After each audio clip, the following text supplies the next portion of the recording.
93 double check. That was scary. Yeah, there's no bishop e4 either because 93 double check and then queen g4 is mate. Oh, queen e4. Did he miss? King h1. What's he going to do? Oh, he blocks on g2 after queen h6, king g1. No, rook g1. Rook g1 check. Rook g1 Rook check. g1 check. Intermezzo saves the rook. No, he misses it. He blundered his rook. Oh my gosh. He goes for a winning line and then misses rook g1 check. That was so brilliant. Rook g1 check would have been... Okay, after rook g1, king f8, you have rook takes e4, and white would have been completely winning, everyone. Oh my gosh.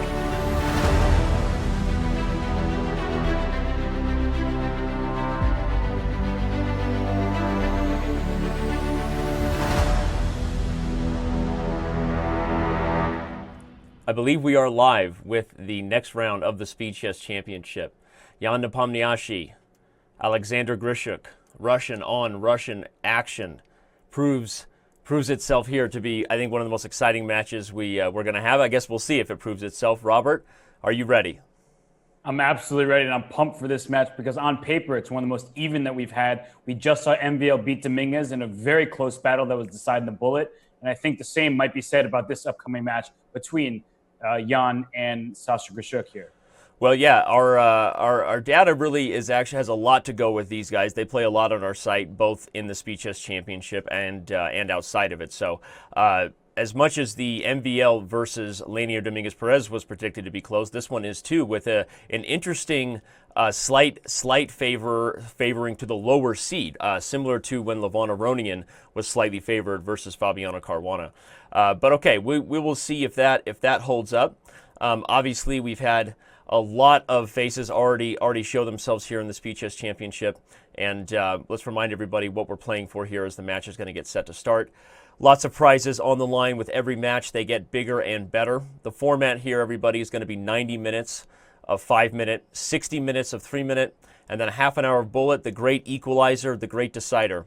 The bracket is as you see it right there, right? We've got the bracket ready to throw down here between the 6 and the 11 seed. The winner of this match will face the winner of Sergei Karyakin and the Polish rising superstar Jan Krzysztof Duda.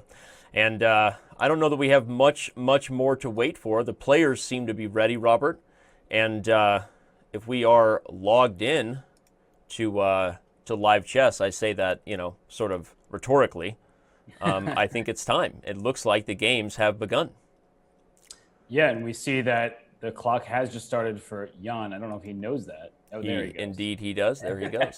I was concerned about him for a second there because, he's such a quick player that spending about 10 seconds in your first move is out of the ordinary. But Jan, that's LA Chess Q. LA Chess is Q? I don't really know where that came from. LA Chess is Q. I always say LA Chess IQ. But I don't read. So you have the Danny Rensch School for kids who don't read good. That's right. Me and Ben Stiller holding it down. So thanks to everybody for being here. We see the Chess Bra in the chat. We see Chess Bay. Thanks to all of our mods and all of our subscribers in the Twitch chat. Over on Chess TV, we can see everybody here and appreciate it. So here we go. We've got mainline theory a little bit, slightly more offbeat than what we saw MVL and Lanier Dominguez Perez play, but this is well-known stuff. And what can you bring the fans here, Robert? Well, right now you see that white has jumped out with the queen to the A4 square, which pressurizes the C6 square. Importantly, the bishop on B6 at some point can be attacked with a move like knight to C4, but black at the same time is hoping that the pressure in the center will be enough for full compensation. And when I say compensation, it's equal material. But white has such a large spatial advantage in the center. But when you have pawns not in the same file, and in fact this pawn e4 can become a quick target. And, well, it looks like white is more familiar with the opening considering the initial time advantage here. And I just got word from our stat boy, that's Mike, Fun Master Mike. He said that Lyksis, or Lachesis, I don't know how to pronounce that, is a Greek god. An ancient Greek religion. That's what I've being told right now. So that's where Jan's handle comes from here on Chess.com. Okay. We learn something new every day. It's interesting that we've had him play several matches and never really known where where that came from. But now we know Jan Nepomniachtchi's username is a Greek god, and that would make sense too, seeing that he's got a bit of a warrior there. I'm gonna guess that is the henceforth Greek god, but I know chess, not Greek mythology. Though my wife is Greek, so maybe I should know more. Who knows? Here we go. All right, so white wins the pawn on c6/b7, but black has the bishop pair. Seems to be roughly equal regardless of white. Well, I guess black is preparing to perhaps win the pawn back right now. He can take on f3, Robert. Is that possible? But the queen now protects the pawn e4 as well. So if bishop takes f3, knight takes f3, d4, and e4 still remain defended. And I think what you want to do as black is just leave this knight on d2 for a bit. Because if you move the knight from d2, I'm going to take on f3, ruining your pawn structure. Right. And if you don't move your knight, well, your bishop on c1 has no clear path out into the open. So a move like bishop a5 also seems a bit tempting. The point being that I'm sort of pinning all of your knights. Rook b8 also makes sense. Yeah. Now b3, and then b3 was just played to get this bishop out. I think bishop a5 feels like the right continuation because you're pinning the knight on d2, threatening to take the other knight on f3, and the knights are sort of awkward with these bishops aiming right at them.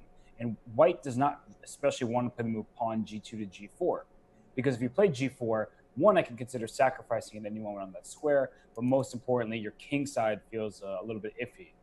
So I think bishop a5 feels like a good move just to sort of pressurize white's current structure.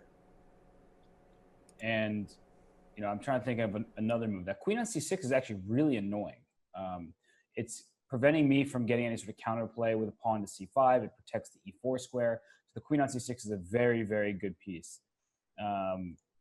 And yeah, I don't know, so far it looks like everything's going Jan's way, Nepo, because he's up, 2+ minutes on the clock.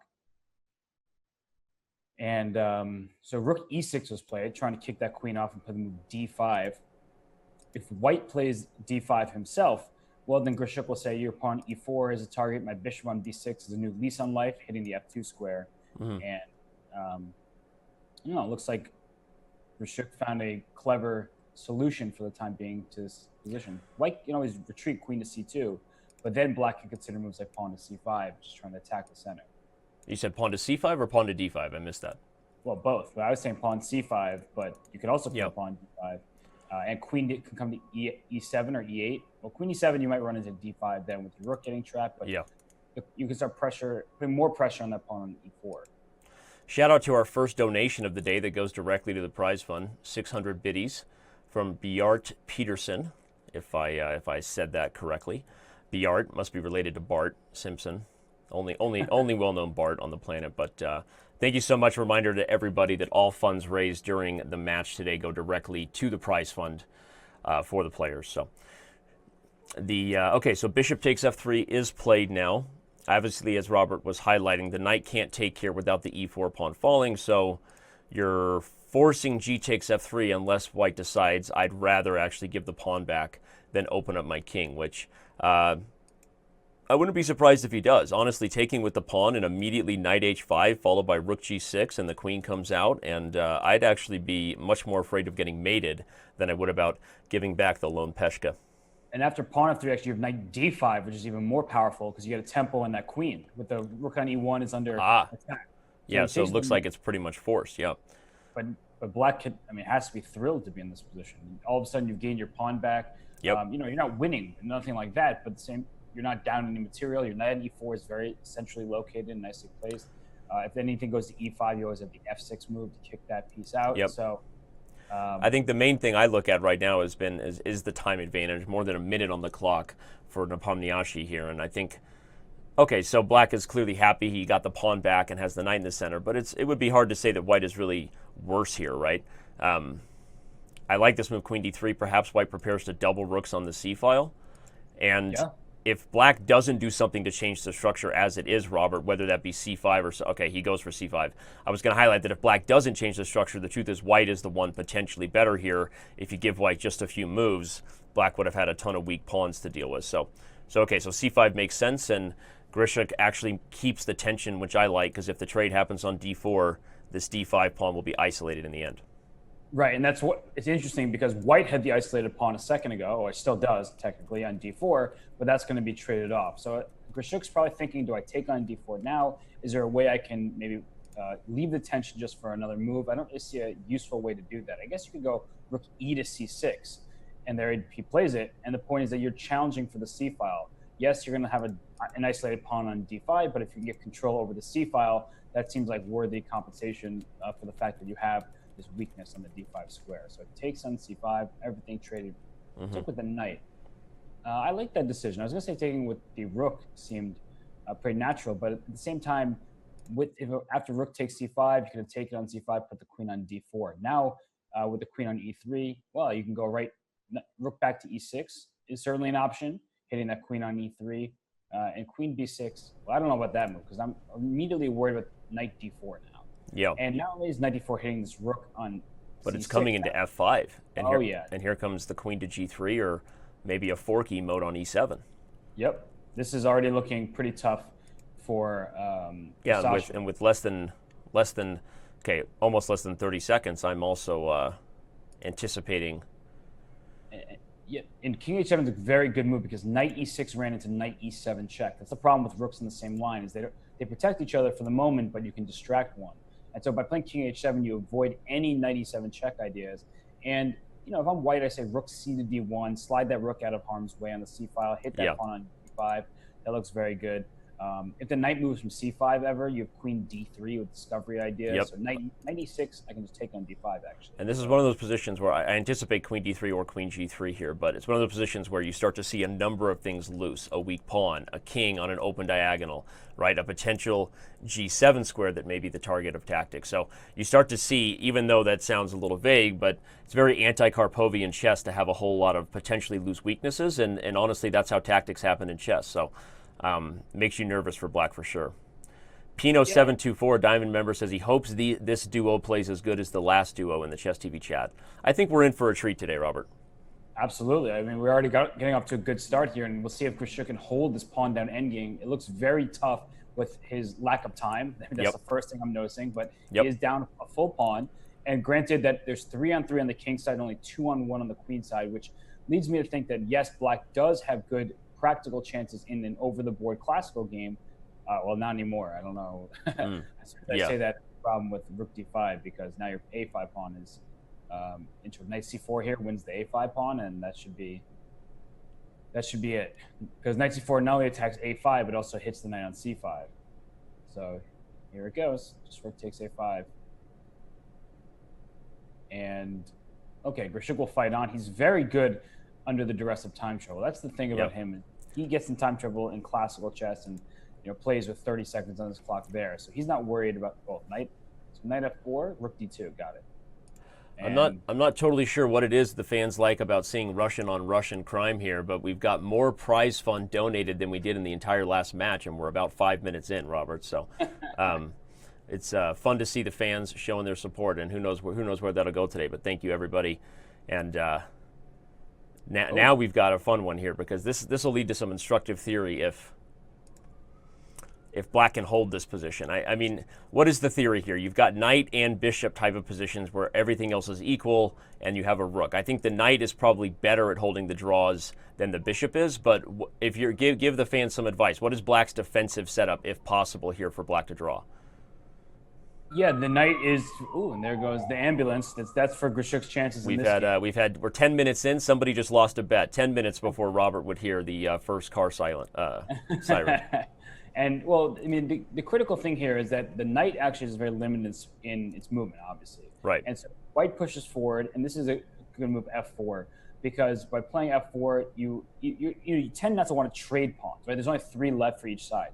But by playing f4, you're actually trying to go f5 with check and push the king backwards. You need to take away the king's space. And look at this. Yeah, this is really the problem, right? The knight did its best to be pesky, everybody, but while the bishop is sort of limited in its ability to poke and prod, can only stay to one color, the knight is always worried about getting trapped against the king and rook. Actually, the knight, I think, was getting trapped at king d3 instead of playing f5 check. The knight actually was already pretty much cut off. Yeah, I'm not exactly sure why he didn't play king d3. If we go, he wins anyway. But indeed, you're right. Back in this position, king d3, the knight has run out of options, and back to b2. Back to b2, you can even play something like king to d4, and now you're forcing the knight to d1, and suddenly moves like rook a2. And as you can see on the analysis board, this is kind of a common way that the knight will run out of options against the rook. Yep. And so, Jan did take that one, so no problems there. And we see Sasha playing instantly this game, sacking the c3 pawn and playing h4. So for those of you who are saying, well, didn't White just give away a free pawn? The answer is yes, but the compensation is in the form of more space in the center. This pawn on d5 is quite annoying, and hoping to use the fact that an eventual h5 apply some pressure on the king side. I don't know. These sacrifices seem a bit speculative to me. The big problem for black is it's very difficult to get an a6, b5, and expansion on the queen side. Because anytime you play a6, I can always play a4. And you're not playing b5 anytime soon with your terrible bishop on b7 that's staring into a nice pawn chain. What does concern me for Sasha, well, it would concern me if it was anyone but Sasha. Because look how much time he's spending. He gave away a pawn pretty quickly, and now all of a sudden he's burning clock. And the reason I don't think it worries either of us, knowing that it is Grischuk here, is because he's likely trying to remember how he wants to play the position rather than being, oops, did I just blunder a pawn, right? I guess we're giving him the benefit of the doubt, as you do to former World Blitz champions in 2800s, but I agree, it's a little unnerving, right, to see him pause there after playing so fast. Yep. And I just got a stat from Mike Klein here. Winning the first decisive game has not gone well in this year's Speed Chess Championship. Only Hikaru has taken the first lead and held it. That's fascinating. So I guess that means, Fabiano won the first game, Dominguez, Wei Yi. In fact, Wei Yi was like 2.5 out of 3, but none of these players could hold on to their lead. So we'll see if Jan can do so here. So bishop c4, queen c8. The d5 pawn now extra well defended. And that means at some point, White can consider playing the move e4 to e5 because d5 is well protected.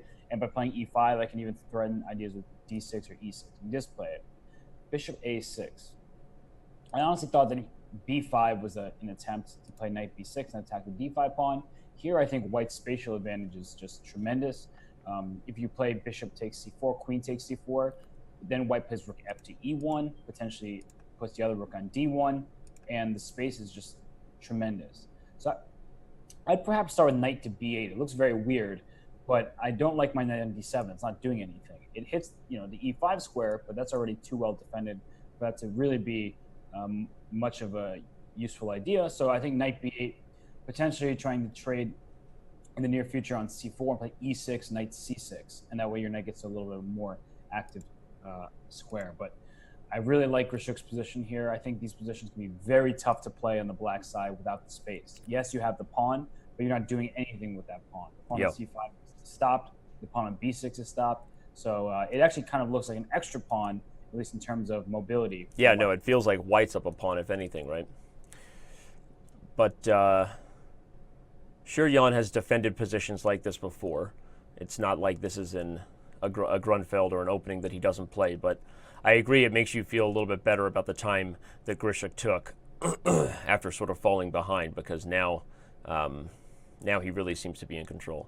In fact, so what if White just sits, right? The rook is already guarding the b5 advance, so there's not really any space coming there immediately. What if White plays a move like h5, gets a little more aggressive on the king side?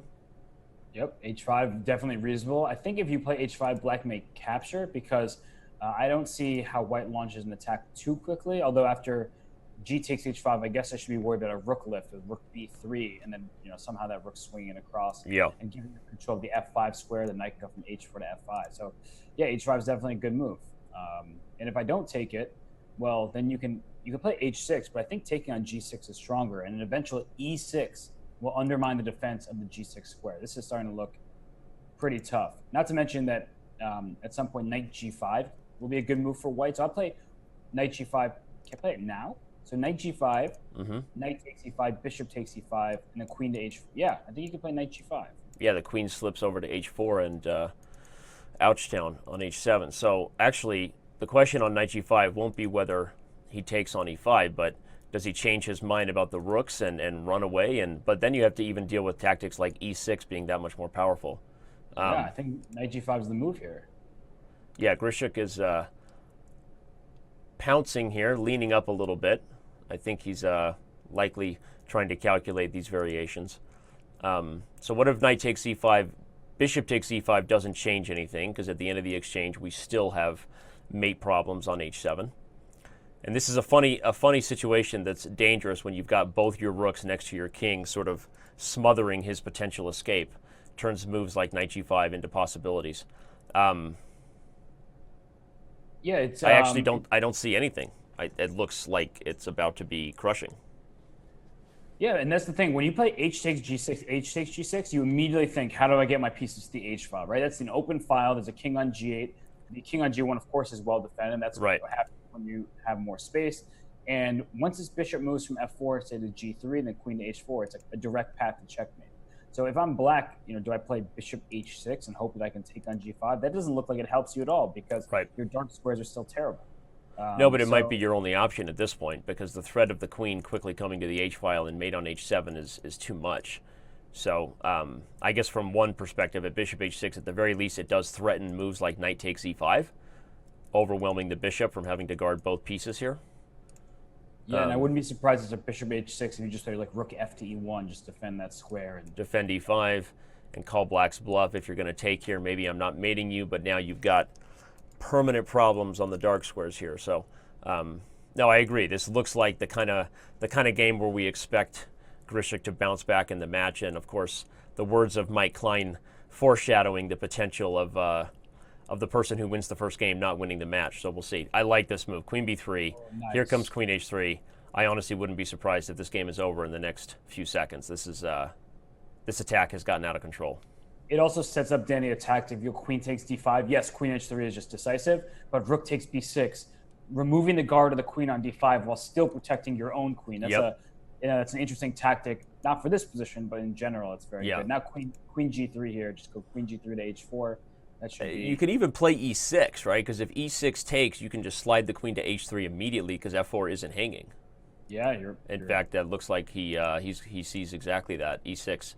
Normally, this would be dangerous, everybody. Obviously, you're opening up the rook, but here the mating ideas are just too strong. E6, pouncing. Yeah, that's brutal. Okay, so f6. Okay, he puts the knight on f7. I was wondering if there was some sort of more aggressive queen slide over, but I guess you don't really want to sacrifice the knight of any piece. Queen to g3, very nice. Probably now rook takes f7 is forced. I was wondering, can't knight takes d5 and then queen takes e6? Okay, so this is... Knight takes d5, queen takes d5, and queen takes e6. That would have been... I mean, you just need to get this knight away from f7. I can't let you sit this... Yeah, there might have been a knight h6 check at the end of that line, but okay, g5, bishop e3. Couldn't you have done it instead of queen a6 there as well? Like, I mean, you can't... Now, do you do it now? Just knight takes d5. Knight takes d5, rook takes d5, queen takes e6. I mean, that looks super... Let's look at it on the analysis board here, fans, because I think Robert's onto something. Neither player really appreciating the potential of this tactic. It looks like that might have been a saving grace for black, especially after the pawn's on g5, because there's not even any knight h6 checks coming. Yeah, I agree, Robert. I think that both players might have missed that, and say goodbye to that idea. Grischuk eliminates the knight no more. Wait, yeah, so he just pushes pawn forward. I thought... There's a pawn c4. I was like, oh, can you play c3 and like queen to e6? But unfortunately, with a passed d pawn, you're not in time to do that. Yeah, so. c3, d7, and I think that white is actually faster. So, yeah. Okay. Now knight takes d6, and the real issue here is you may find this knight coming to f5 and new mating nets on the 7th rank. Yep. I mean, actually, you're going to e7 pretty much no matter which. Well, if you go rook c7, I won't go e7. But if you go rook anywhere else, I'm playing e7 and threatening to get a queen over there. Yeah. With only 20 seconds, probably too much to hold this one. Jan Nepomniachtchi probably taking his last bit of time to see if he can come up with any final tricks. But double threats here, everyone. e7, okay, that stops it, but the knight comes to f5, unleashing a discovery on c7. Now e7, as well as even knight takes g7, yeah, and then rook b7 check. And also knight e7 check made on the h4. Oh, give us h3. Give us a mating net worthy of tactics, trainer. Queen h3, bishop h6, and what's the next follow-up? Rook b7? Either Oh, I was going to say queen f5 check, but there's a But rook no, on the rook's c5. on it. Yeah, So make queen h5 or rook b7, one of those queen two. h5 or rook b7, both wiggle in, and Yeah, the okay, black king is toast.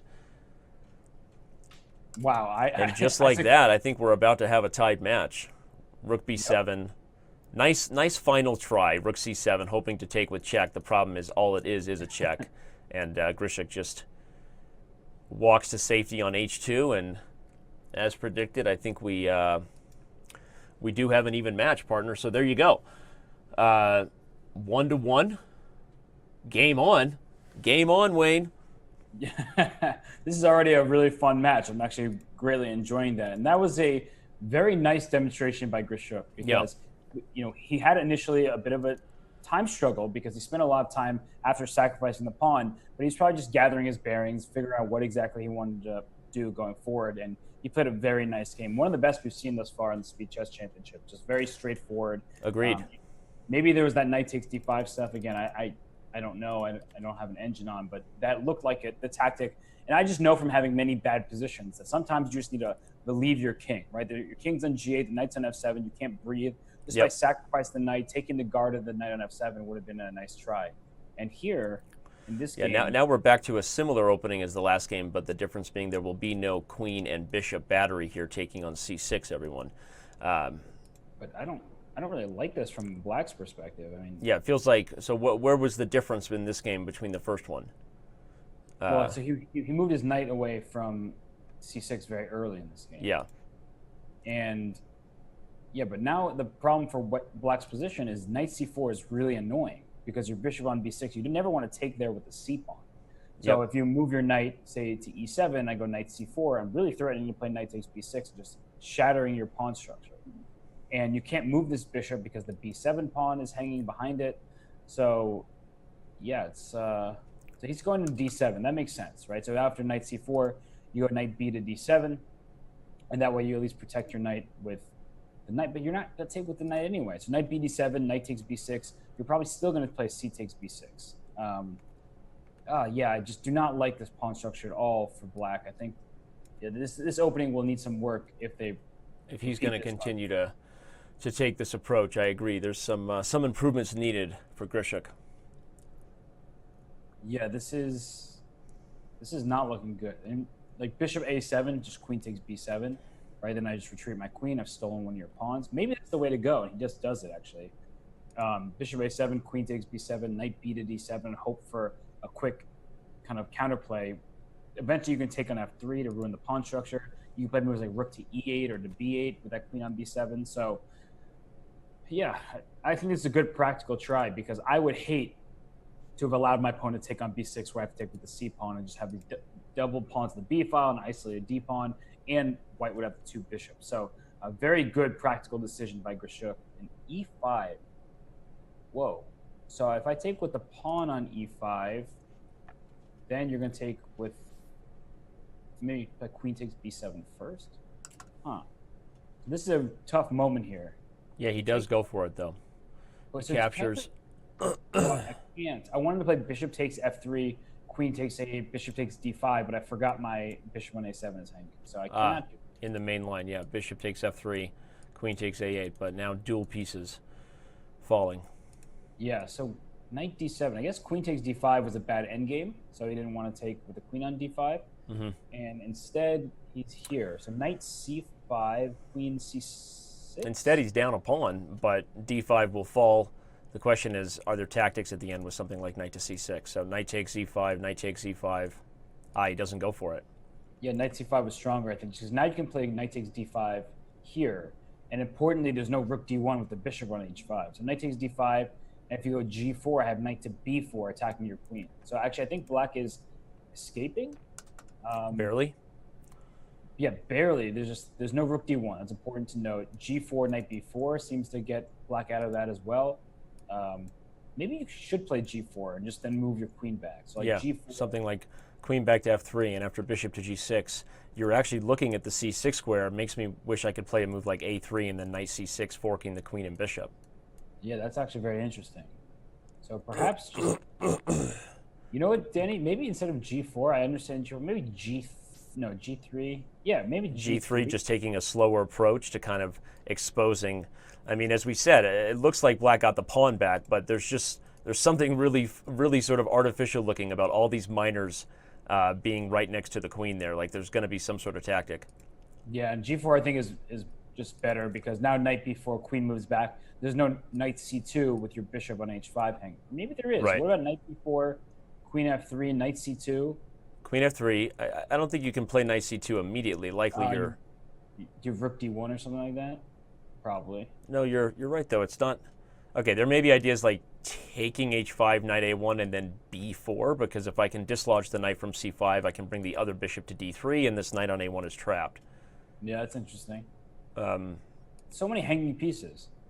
Yeah, no, this is an absolute mess. And one of the things I think, if we're establishing patterns that might foreshadow the rest of the matchup, so far as black, Grischuk has really gotten under time pressure much faster than Nepomniachtchi. So here he's almost 2 minutes down on the clock, and that's not something you want to repeat. Right. Yeah, especially in a position like this where there are wild tactics everywhere. This is not like some straightforward position where you just are nursing an advantage. This is very unclear.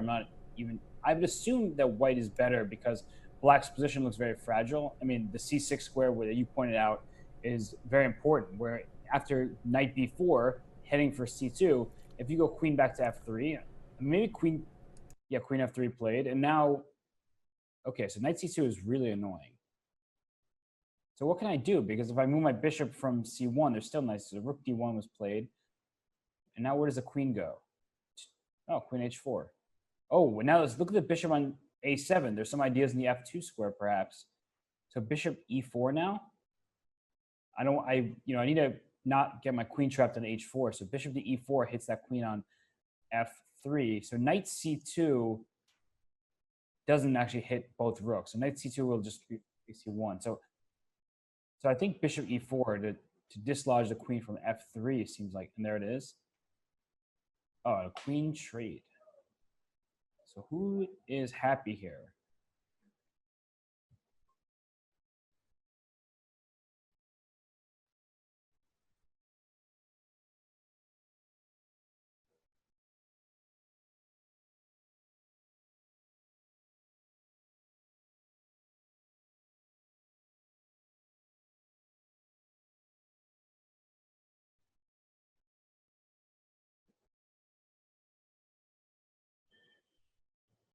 Yeah, I actually really like this move, knight to E3, because knight C2 to D4 was something I was thinking about as well from black's point of view. It looks like the white king side can be a little bit, whoa. Uh-oh, but F7. Knight takes F7. Yep. So this looks.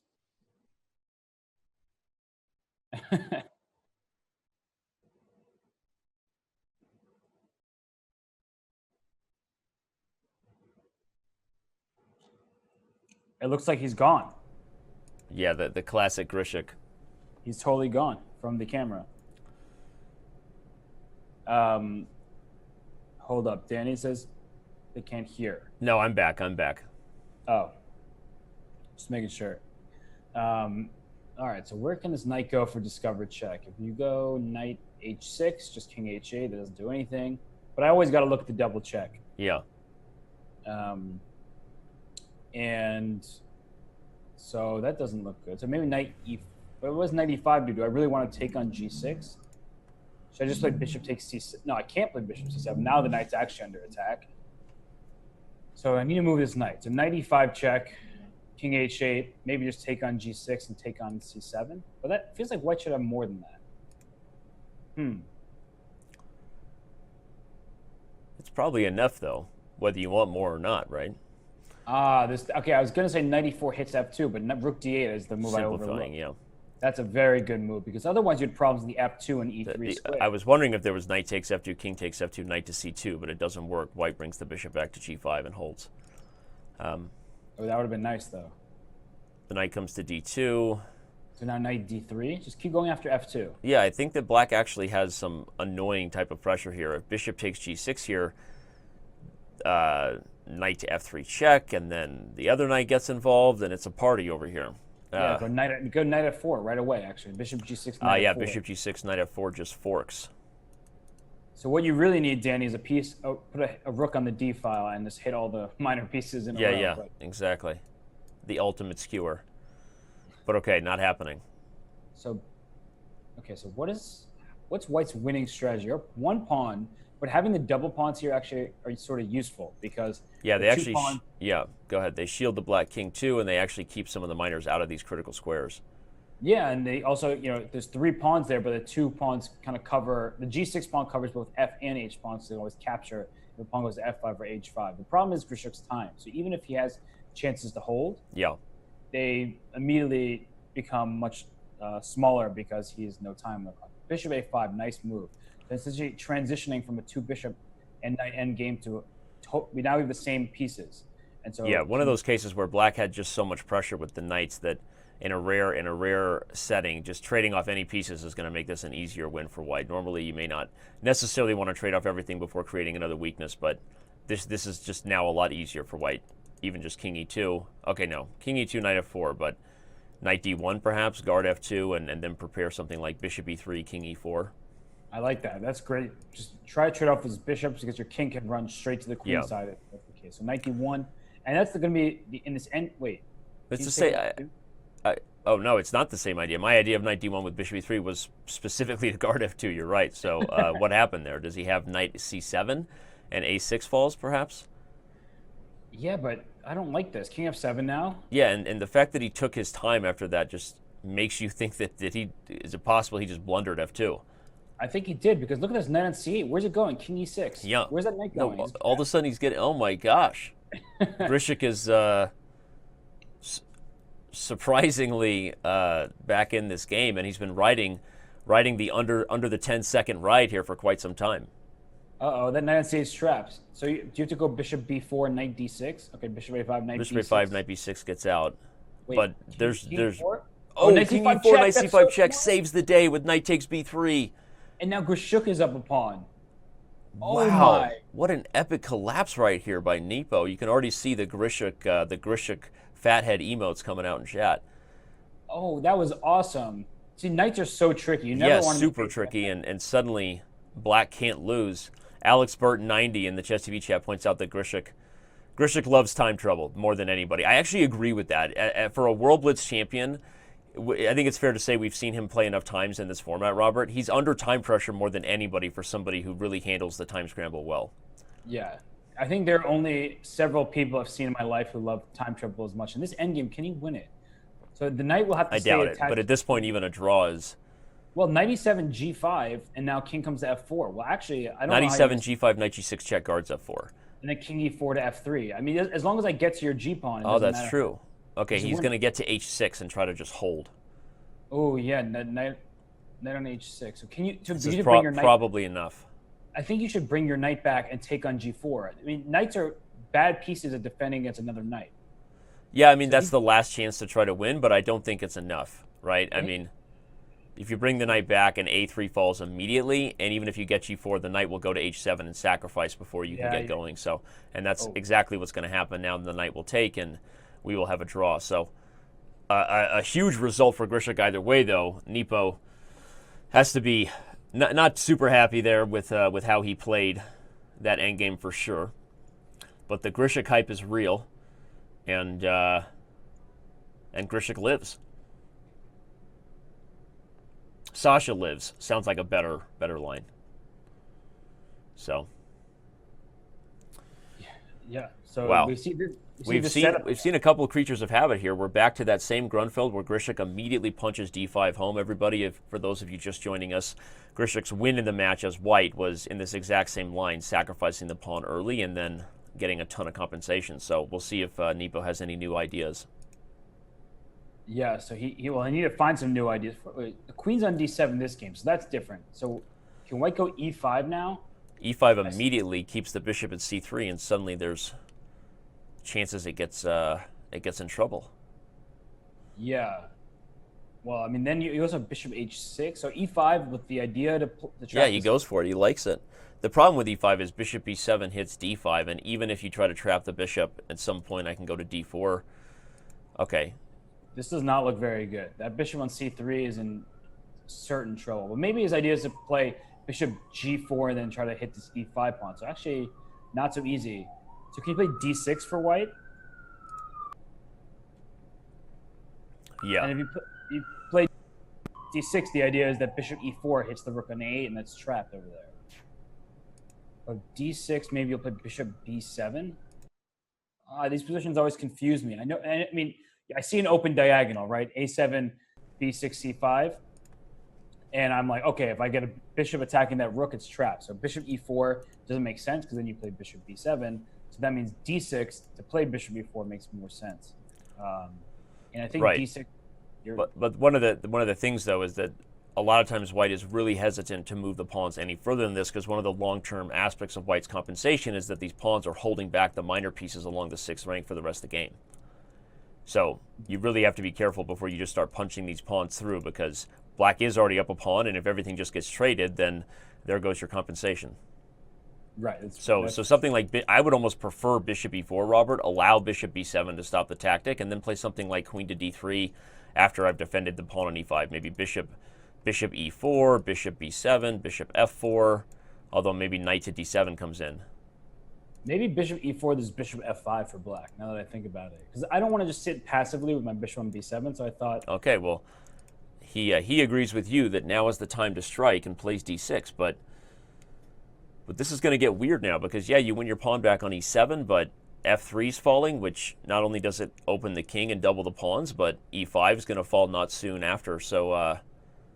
After rook e8, should I go bishop e2 and just protect f3 and then throw in queen d8 or something like that? Does that work? Bishop e2. There's also bishop b5. Bishop b5 looks great.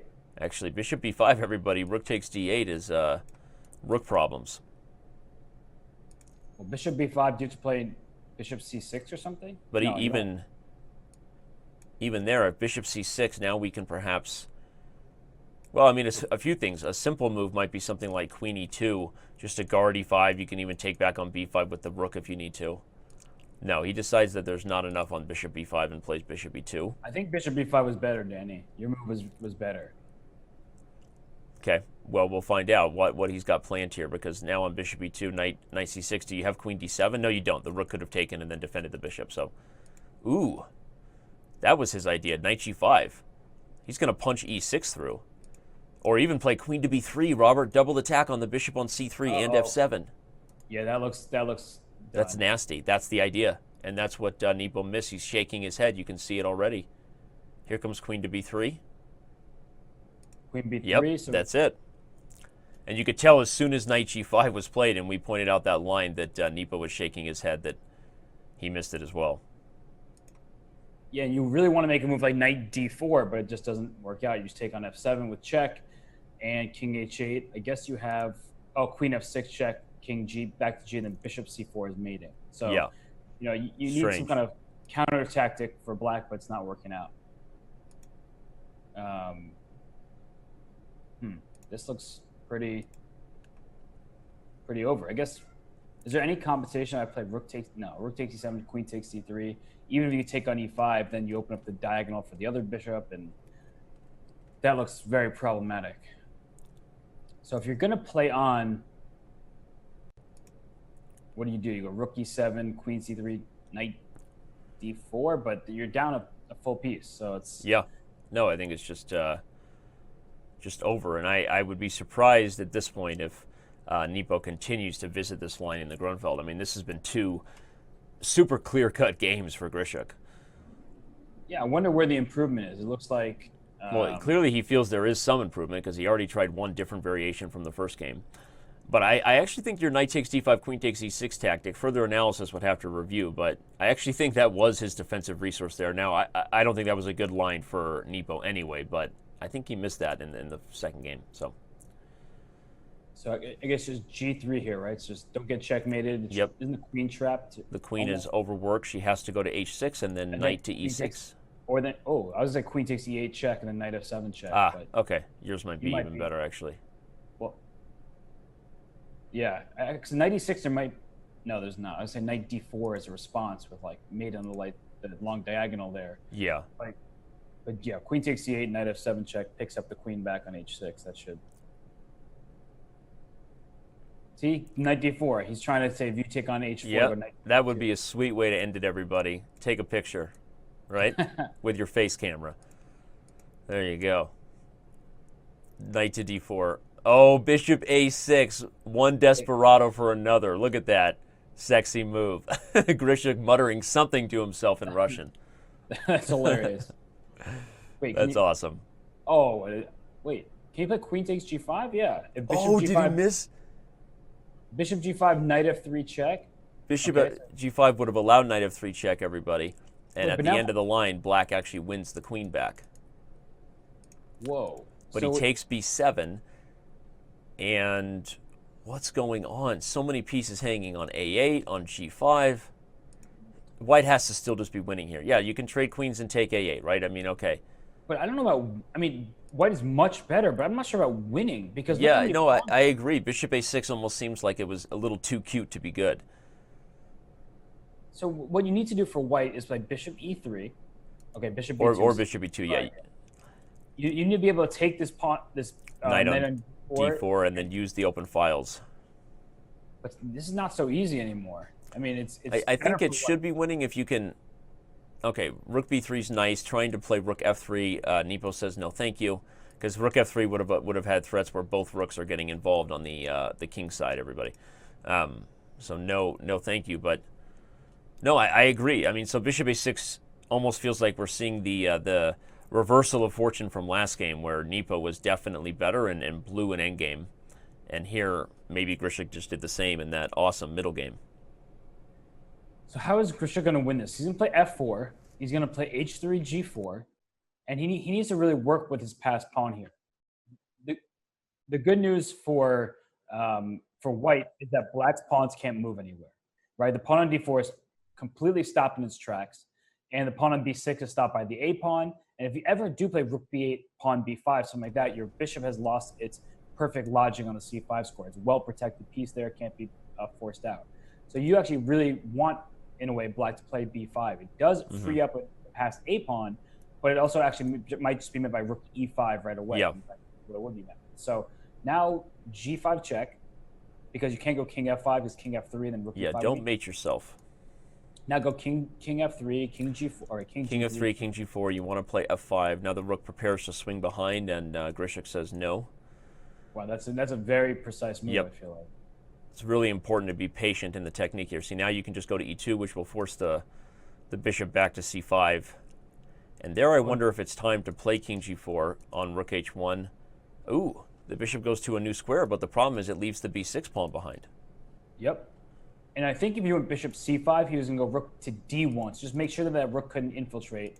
And now he's going to the b6 pawn. This makes perfect sense. So rook takes b6, rook takes a4, and then go king g4 and f5, right? Just finally, yeah, there it is. Yeah, great point on that rook d1 I highlighted on the analysis board. Yeah, because a disciplined approach here prevents counterplay, and now it looks like the two rooks will just be too much. Rook a6, and then even flip, I was going to say flip the rook to h3 and come down. I liked rook a6 better right away. I don't think there was any reason to force the king to g7, but okay. So now he goes with the same idea. He's going to play rook h6 and g6 falls? Yep. Yep. And that pawn gets far, but not far enough, because king f7, rook h7 check, king takes g6, rook takes d7, you get f5 mate coming. Oh, I saw it too, and I was trying to highlight it as fast as you were saying it on the analysis board, but very nice. Now rook d6 does the same idea, at least as far as preventing this d pawn from becoming an issue. Yeah, it's funny. After rook d6, d2, you might want to play f5 and just try to push those pawns, but you can just go king f3 to e2 to stop that d pawn, and then you pass pawns. But I think at that point both ideas are winning. You can probably rush forward with f5, f6, king f5, and g6 will be mate before the a pawn can queen. Oh, you're probably right. So but, okay, he goes for your line though. Because there's nothing to calculate with this line. You just move your king back. The bishop has to go to b4 to hold both pawns, and here comes f5. Oh, f5 too. Yeah, I was saying rook a4. I'm just trying to win the pawn. That was just my entire. You're greedy. greedy Robert. I am being a little greedy. Man, Grischuk hype. Nepo gives the lower lip sneer. I call that Nepo number 7. Kind of the, all right, well, there you go. And this is intense, right? Right now, we've got everyone on the edge of their seat because it looks like the lower seed has found his groove here, and Sasha got his groove back. Nice reference there. That was very good. I knew It you also saw it feels coming. it also feels like these games are going very long, right? We've only had 4 games played, and we're over halfway done with this portion. So Yeah, kind of impressive. They've had many long, drawn out games there. Saw the night Endgame a couple games ago. So this has been fun. And okay, we see Grischuk opting for a Sicilian, the Najdorf. Nepo is no stranger to the Najdorf from both sides. And in this variation, the queen on g3 makes it harder to develop this bishop from f8. Because if you play bishop e7, of course, you're just dropping the g7 pawn, and that's the point of knight h5. I mean, if you put the knight back on f6, and after queen g3, if you play g6, you have to worry about more of your squares, because if the bishop goes to the long diagonal, to g7, your d6 pawn is a bit vulnerable. And if your bishop goes to e7, well, that bishop doesn't have the brightest future in the world. So now I'll play bishop e7 with the g7 pawn no longer under attack. But castling kingside, Danny, it's one of those positions. Are you asking for it by castling kingside? Are you running right into an attack? yeah. Or should you just go there and hope that everything will be okay? I'd ask for it, but I'm weird. Well, I don't know if I like. I don't know. These kind of structures worry me from Black's point of view because the open C file actually is quite annoying, and you can't castle. You really want to castle, but it just seems like you're running immediately into an attack. I might start with f5 here for white. If you play e5, well, then you're going to try to play d5 after for Black. So if you play e5, do I play queen g3 or d4? Huh. D4 is an idea at some point thematically. You're trying to take away Black's bind in the center and bring this knight back in, but I don't know that right away it's the right idea. Yeah, I like your first suggestion, queen g3. So on king f8, I was wondering, nah, you can't do it. You can't castle queenside. One thing to remember is this b6 pawn is sometimes loose in some positions. The bishop might come to e3, and then the queen has to deal with it. There's also a5 in some positions to try to open up avenues for the knight to go after the light square bishop. No, it's a great point, because Danny, I was trying to get in a way to castle long for Black, but anytime you castle long, that pawn on b6 is such an easy. He goes back to the idea that you liked. And Grischuk, it took, let's see, about 50 minutes into the match before he was completely different camera view than what we started with. I mean, earlier we were into his chin. He doesn't look very happy right now. Yeah, we at least he's got a shirt on, so we'll say that. True. Is White trying to take back on d5 and then put a pony in the e6 square? Or oh, something? you know how I like it, but I don't even need a pony. I have f6 coming. If knight d5, pawn d5, bishop d5, f6. Right. So after bishop f6, now I was wondering if now or in the near future knight d5 is coming. Probably, sorry, knight e6. But knight e6, you just take it like queen e6. I like bishop c3 though. I think your idea of knight e6 is looming. It's almost possible right away on a move like bishop takes d5, knight e6. Takes c3, takes e6. There's f6. Okay, no, probably just not enough there. Yeah, it's a speculative sacrifice. But he has his knight e6 now. Here he goes, king h7, knight e6. He's got queen g6 with check now. Yep, and then f6 falls. So you play pawn e6, queen g6 check, king g8, f takes e6, and then you can always play rook takes f6 after to exploit the pin g pawn. Yeah. So what in the world does I think that's a world of hurt there for Black. Well, okay, if you play bishop, no, you can't take on c3. Just pawn take. So, well, maybe bishop c3, pawn c3, rook h g8. You need to defend the g7 square. I know I cannot take on e6. That much is clear, because look at Grischuk's camera, by the way. I mean, we like his thumb. That's what we have a nice image of. Okay, he switched back, but at some point he'll realize that we're staring right at his Adam's apple. So pawn takes c3. And then rook hg8. This looks very bad for blacks. This like just tactically feels like black's in huge trouble because pawn takes c3, rook hg8, even f6. Okay, so there's the queen on c3. If you play f6 for black, you might as well resign with this knight on e6. Yeah. It's ridiculous. Queen c3, rook hg8, f6 is just crazy, though. I mean, it's just way too many things on the king side. Yeah, he takes with the queen. Note, everybody, you can't just take e6 because after f takes, no matter where this queen goes, the white rook will come to f7, and it's just too much. And it's too much because it attacks g7 and the bishop. b7. Yep. Oh, he gets f6, right? The line we went for. Now, bishop takes d5 almost seems like fun if you could get the g file going here. But knight takes g7 is just queen d3 check as well. Oh, queen d3 check is also on the docket. Yeah, knight takes g7, of course, is a good move there. Just you're not going to dislodge my knight with that pawn on f6. Yep. So, yeah, this is looking. I think Grischuk is busted. Nepo looking to strike back here. Yeah, it's interesting to see how they win. Right, Nepo is winning with a smashing victory, just sort of tactical chess, put a knight on e6 and made him in a Sicilian. And Grischuk has been sort of playing these openings that give more of a positional dynamic where he sacrifices a pawn and uses more space. So very different stylistically for both players. So so now the queen's under attack. It's a move. It's a queen c6, queen takes c6, bishop c6, and f7 and e7. And I'm just too many pawns. f7 and e7. You'd wish you could force some sort of promotion on e8 where you could give the piece back for both pawns, but I don't think that'll be possible. So, but is keeping the queens on the board any better? Probably not. I expect this game to be over pretty soon, actually. Okay, f7 looks pretty straight. There it is. It's very f7.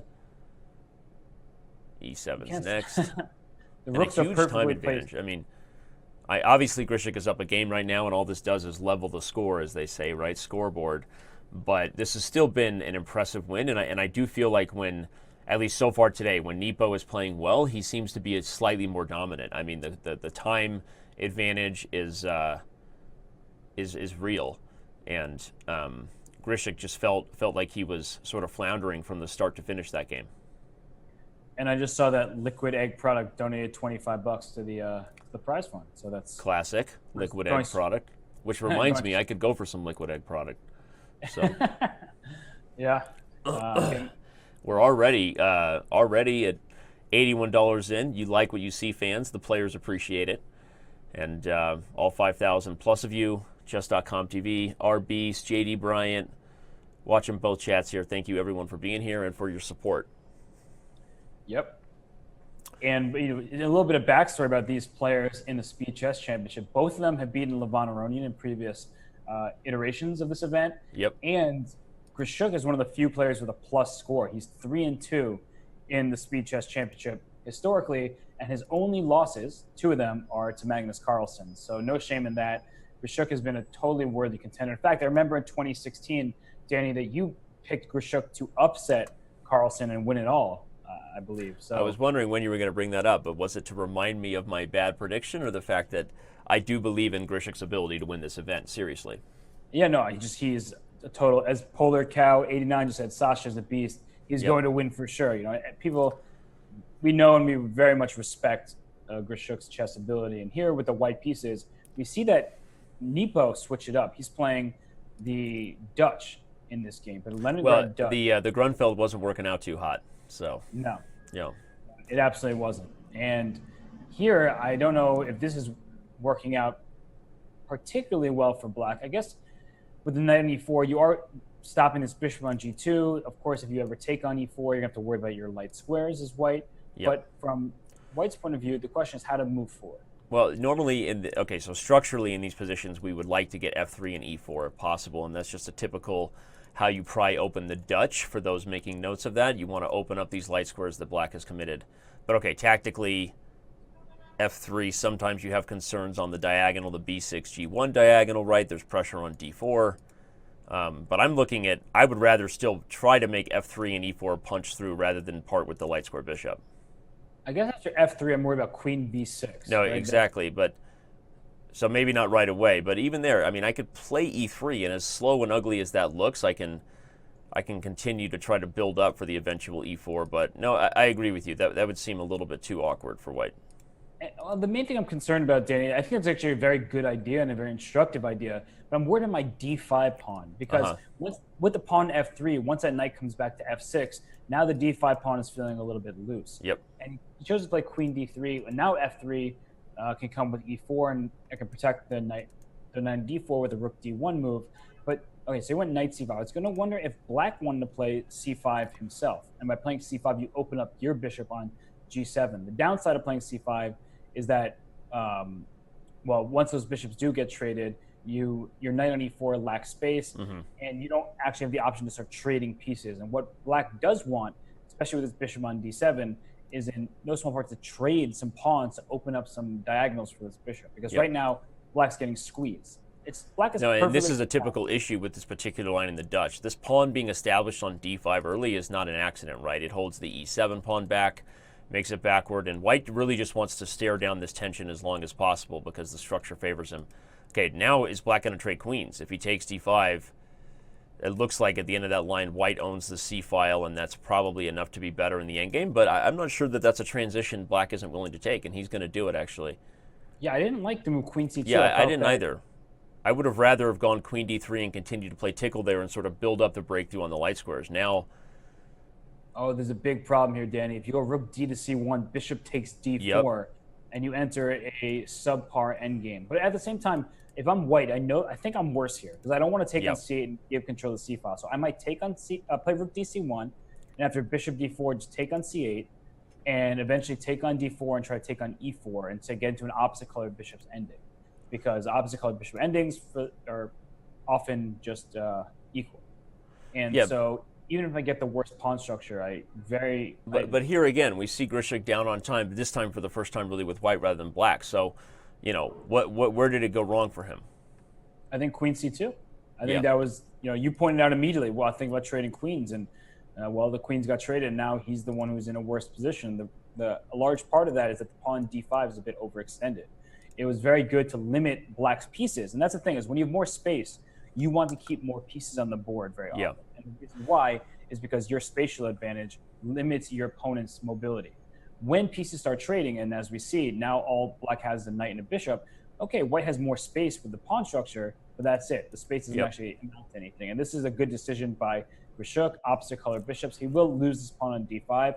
You can play b6, bishop b7, bishop And it's b5. essentially an acknowledgement that he misplayed the position, right, everybody? Because if queen to c2 was what he wanted, then he wouldn't have gotten that endgame. And Robert made a great point. So take good note of a space advantage and how it should be played, keeping the pieces on the board.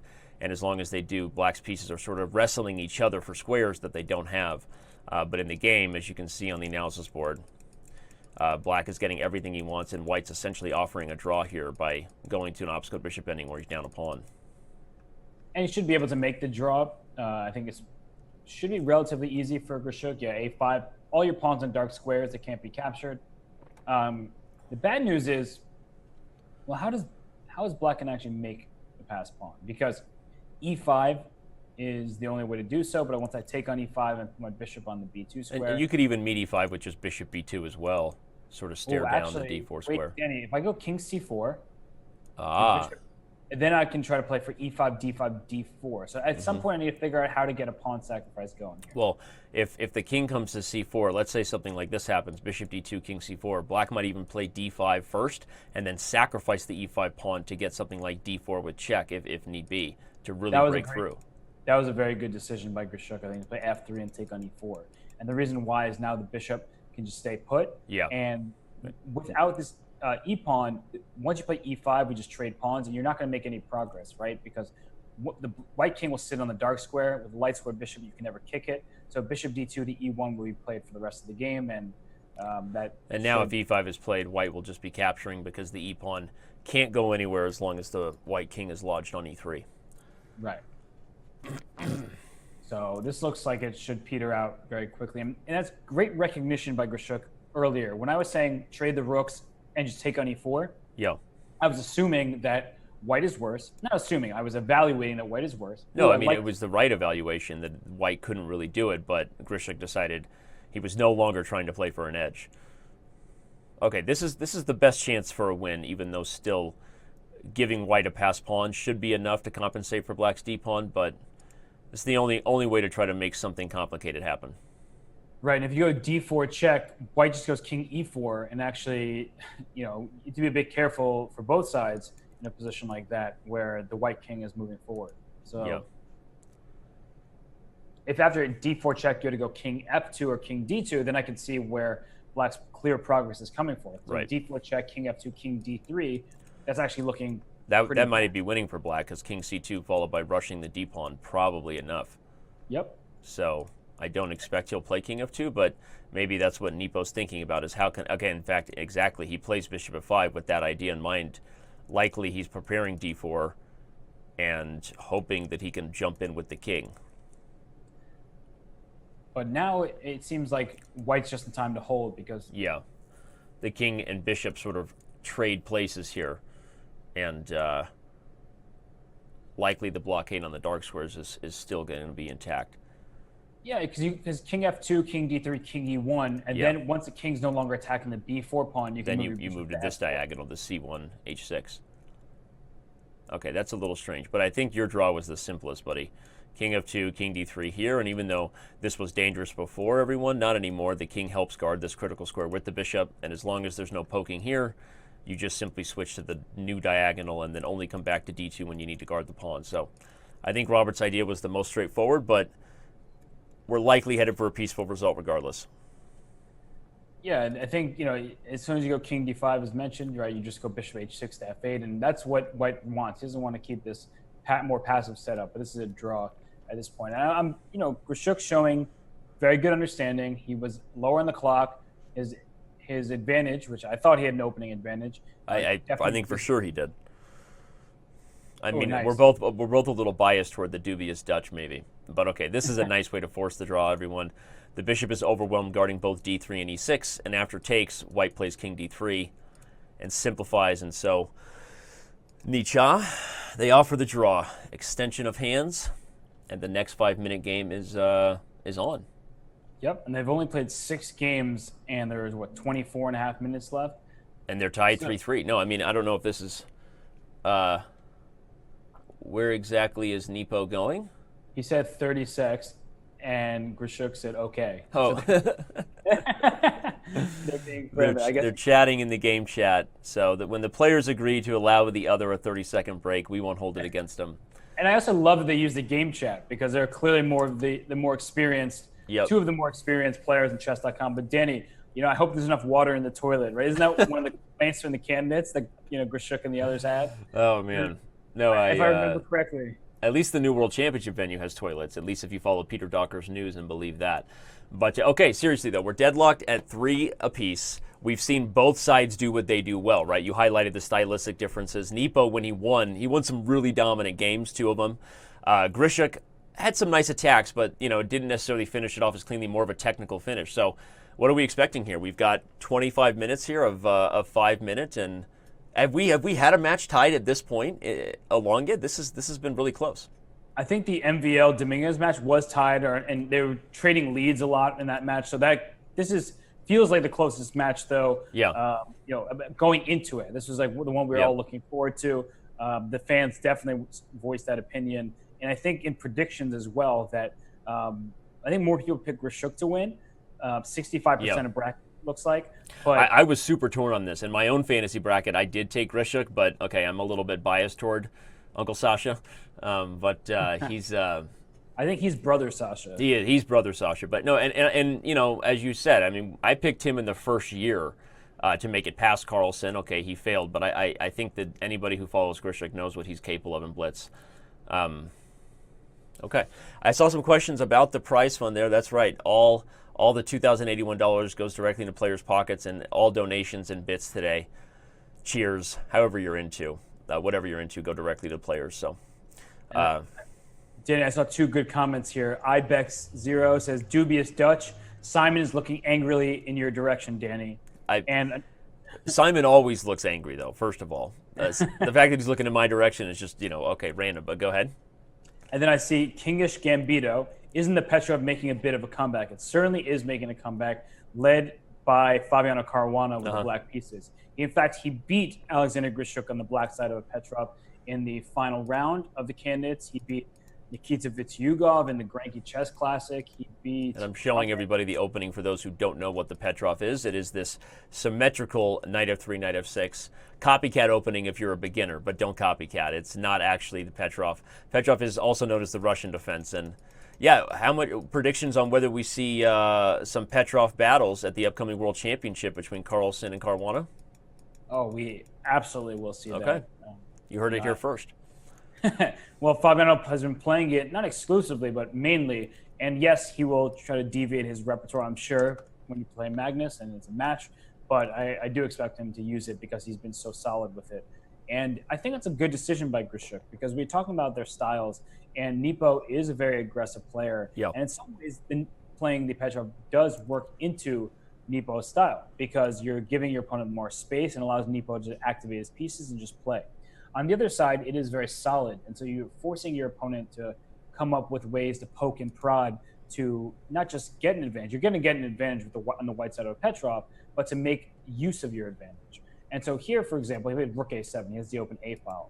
Let's say black plays, I don't know, bishop d6, right? What's white's next move? You're opening the exchange on the e file for the rooks. How does white prove that this spatial advantage isn't just that, just a little bit of a spatial advantage? So, that's one of the advantages to the Petrov. People want what's a philosophical quick summary of the Petrov? Black is really not taking on usually any positional or structural deficiencies, right? It's not a game where both sides have different positional weaknesses and you're trying to outmaneuver the other. It's typically very symmetrical, as you see here, only a slight difference in the pawn structure. And because of that, if white can't prove anything with this slight initiative you have here, the more active queen, the e-file, then black is in good shape. So you're sort of taking on a very healthy structure for a slight lack in the initiative, and hopefully you can hold because of that. So a very good choice to try to equalize as black. Yeah, and there is bishop d6. I like bishop d6 to trade rooks and take away the e5 square from the white knight. Yep. And so he played rook d1. He realized that if we trade rooks, how am I supposed to win this game? And so now, do we try to trade the other rook or rook c7? Oh, no, don't go rook c7, bishop a5. Yeah. So rook a8 maybe is a smarter decision. I'm like, oh, rook c7, let's trade rooks, and I blunder immediately, So let's trade on a8, please. And not, again, we see the time just slowly favoring Nepomniachtchi. And have we had a match where both players were over 2,900 at Blitz on Chess.com? These guys play regularly and maintain a high-quality rating, but I think this might be the first one. Yeah, and I just saw a $20 donation, by the way, Danny, from eDog. So wow. People are loving the players. And I saw actually in the chat, on the game chat, by Altaf780 goes, oh my God, Grischuk is playing. So I had to give him a shout out because I saw people love Grischuk. They really do. He's a fan favorite. Algorithmic player says Jakub got next. Jakub got next. Algorithmic player gets some. Oh, this is awesome. But some of my favorite hangout comments of any of these matches. The inside jokes continue. Queen a2. I like this though. I mean, we asked how he's going to maintain winning chances, but he's keeping as many pieces as he can on the board. Obviously, you own the a file. But okay, watch out for Grischuk right now with knight f6. Both knight d5 and knight e4 are coming, and maybe even a battery on this diagonal hitting h2 at some point. I honestly like black's position here. Yeah, the more I look at it, the more I'm changing my tune. That Nepo kept the pieces on the board, but I don't know that he's any better because of it. I didn't see that move coming at all. Can I take it and play knight d5? Obviously, you don't take twice, fans, because, well, that's a problem. But you could take once and play knight d5. Yeah, I think Grischuk will go for that. That's what I like. Ooh, yeah. I didn't see that. That's a nice move. Can you just... Oh, okay, gotcha. Take queen takes c6 is under attack. Yep. That's not ideal. Oh, wait. If I take on you could take e5. You could also look for ideas like queen f5, where you start to trade the c6 pawn for potential activity, but okay, probably not enough there, but queen f5, rook c6, you can even just take e5 with the queen and everyone's guarded, right? Sort of. That looks good. So queen f5, rook c6, queen takes e5, that looks like it's... Yeah, and there's no pin on rook c5 because there's queen a1 check in a lot of positions, so I like that idea. Oh, what's very important to note, Danny, is that after this idea with queen f5 and take e5, that white doesn't have a light square bishop. Because if you put that bishop on a2 there, then you say, wow, white's clearly quite a bit better with the pressure on the f7 pawn. Having a dark square bishop is not ideal here. Wow, f4. That's a double-edged decision. I mean, now you're really committing to the idea that black's c6 pawn is going to be weaker than your e5 pawn, but f4 is a super risky move to both the g2 square and the potential safety of the king. But I like the move, Danny, and I think that king h2 is very smart as well, because if you went f5, queen b1 check would have picked up the f5 pawn. And I really like what you said earlier with queen f5, queen takes e5, because this is much worse. Yeah, I agree. I think queen f5 was a much more accurate defensive maneuver for black. I think optically it looks not good for black. It might be fine. I don't know. But to me, it's like, well, now my rook on e6 is really not. It's not an active piece. It's just defending my pawn on c6. He's going to try to get the ladies off the board because too many tactics. Wait a second. Wait. Does that allow check and queen e4 check, followed by f5, and here we come? Yeah. I feel like time pressure got the best of Grischuk in this game because this was clearly not the ideal setup to put the rook on e6 rather than take the active Dvoretsky school, and he sort of leans back there slightly dejected. I think he agrees that something went awry. This is rough. And again, look at the time advantage. I mean, this has been an all-day affair here. Yeah, you can take on g6 with check and maybe take the 7th rank. Yep. Taking the 7th rank looks great. And if king g7, you just take on f6 with check. So here, rook a7, then queen takes g6. Oh, but wait, where's the... I'm looking for the knockout because black will get queen takes e5 with check. Oh, good point. So where's the... Okay, he takes. Oh, but you have king h1, no checks. Oh, my gosh. Take note. Full board awareness. All squares guarded by critical pieces for white, and that's going to be it. Indeed, Grischuk resigns. Quick recognition there, partner. Good job. Yeah, rook on a7, bishop on d2, guarding everywhere that matters. And we have our first lead in the match for Nepomniachtchi since he won the first game. To all 5,000 of you joining us, this has really been a back-and-forth affair. And after winning the first game, he hasn't led, and now he's back on top. You know, Danny, you give me credit for quick recognition. You know why I recognize it so quickly? Why? Because Nepo played so quickly. I'm like, there's no way Nepo doesn't see a knockout. Right. Blow. And so, well, as soon as he took g6, you knew he saw that it was over. So right, and that's why. I mean, I'm going to give kind of a trick of the trade away, but you know, he had much more time than Grischuk had. He could have spent some. If he's playing that quickly, you know that it's just over. Yeah. Or he's blundering terribly. Or he's 2 seconds from blundering. Yes. Yeah. Exactly. And Abacus Finch points out the classic Grischuk face. We've had a lot of classic Grischuk faces. I think there was the classic gif from the first year where he was fully focused and then his eyes just like darted to the camera and then back. And that's something I'm looking for here. Okay, this has to be a bad Dutch because the knight does not belong on b6. Yeah, the one thing about Nepo's approach so far is he survived the last Dutch that neither one of us liked for him, but he went from kind of an ugly Grunfeld, which is where Grischuk got both of his wins so far in the match. Now he's playing the Dutch, and if Grischuk solves this mystery, we'll see what Nepo has up his sleeve next.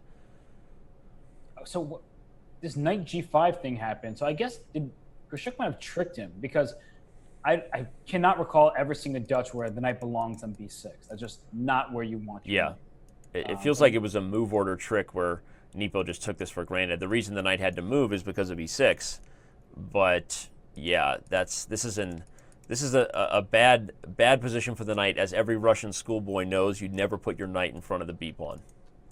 Yeah, knight on b6 is never a good piece. Yeah, no, honestly, it's just super ugly, and this is like the opposite of that game where Black had the same space problems that we highlighted can be a problem in the Dutch, but Black had the knight on e4, the knight going to c5. There were all kinds of tactical shots, and now White is just clearly better. Yep. Chess Pro 02 goes, Nepo seems in the zone and playing well, but Grischuk is Grischuk. will be a close finish, in my opinion. Grischuk is Grischuk. What a lovely way to put it. Okay, this is terrible for black. We think, therefore we are. Grischuk is Grischuk. Danny, I know I brought up the Grischuk is Grischuk, but the Dutch is the Dutch, and it will forever be the Dutch. And this looks terrible. Like, is it just me? I love commenting on the dubious openings when somebody's favorite player plays it like someone like Simon, because, okay, it's not that this opening isn't featured even on a rare occasion at the highest levels, but often what they're trying to do to trick their opponent with some sort of prep is completely different than the obvious point that structurally this opening is bad for a reason, and against the right lines, you see the kind of situation black has here where it's only a matter of time before the king side blows open, the space advantage is killer, this bishop on c8 is not playing. I love white's position. And Andy Lee DMA says, which is worse, Dutch or French? That's man, now you're asking us to... I told you yesterday, don't ask me to choose between the kids I love. Don't ask me to choose between poisons. Yep, this is tough. So can I just take on g5? Are you trying to get something to e3? I don't know. I like it. The pawn's a pawn. So, yeah. At this point, black has to go for some sort of compensation in order to justify what's happening. But I actually think this is a good move to take c6 first and then take, because it sort of pins the queen to b6, forever trying to guard the c6 pawn. And ooh.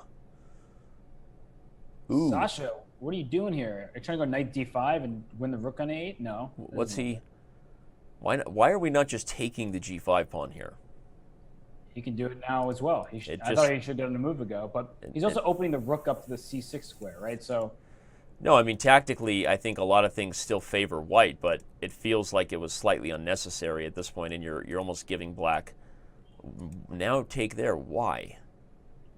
So the queen can't take it, I guess, without discoveries like knight to d5, and then there's a forky mode on c7. But yep, and c6 pawn, right? I'm going to take on c6 as well. But if d takes c5, even there, I mean, all you're doing, I think, at the end of that line is taking g5 anyway, like you should have done a few moves ago. Unless, okay, yeah, he does it. I mean, this is those things where I admit that I am so much worse than these players, because I would never, ever play an idea like that, but it's probably really, really good, where you shatter your opponent's pawn structure. Right.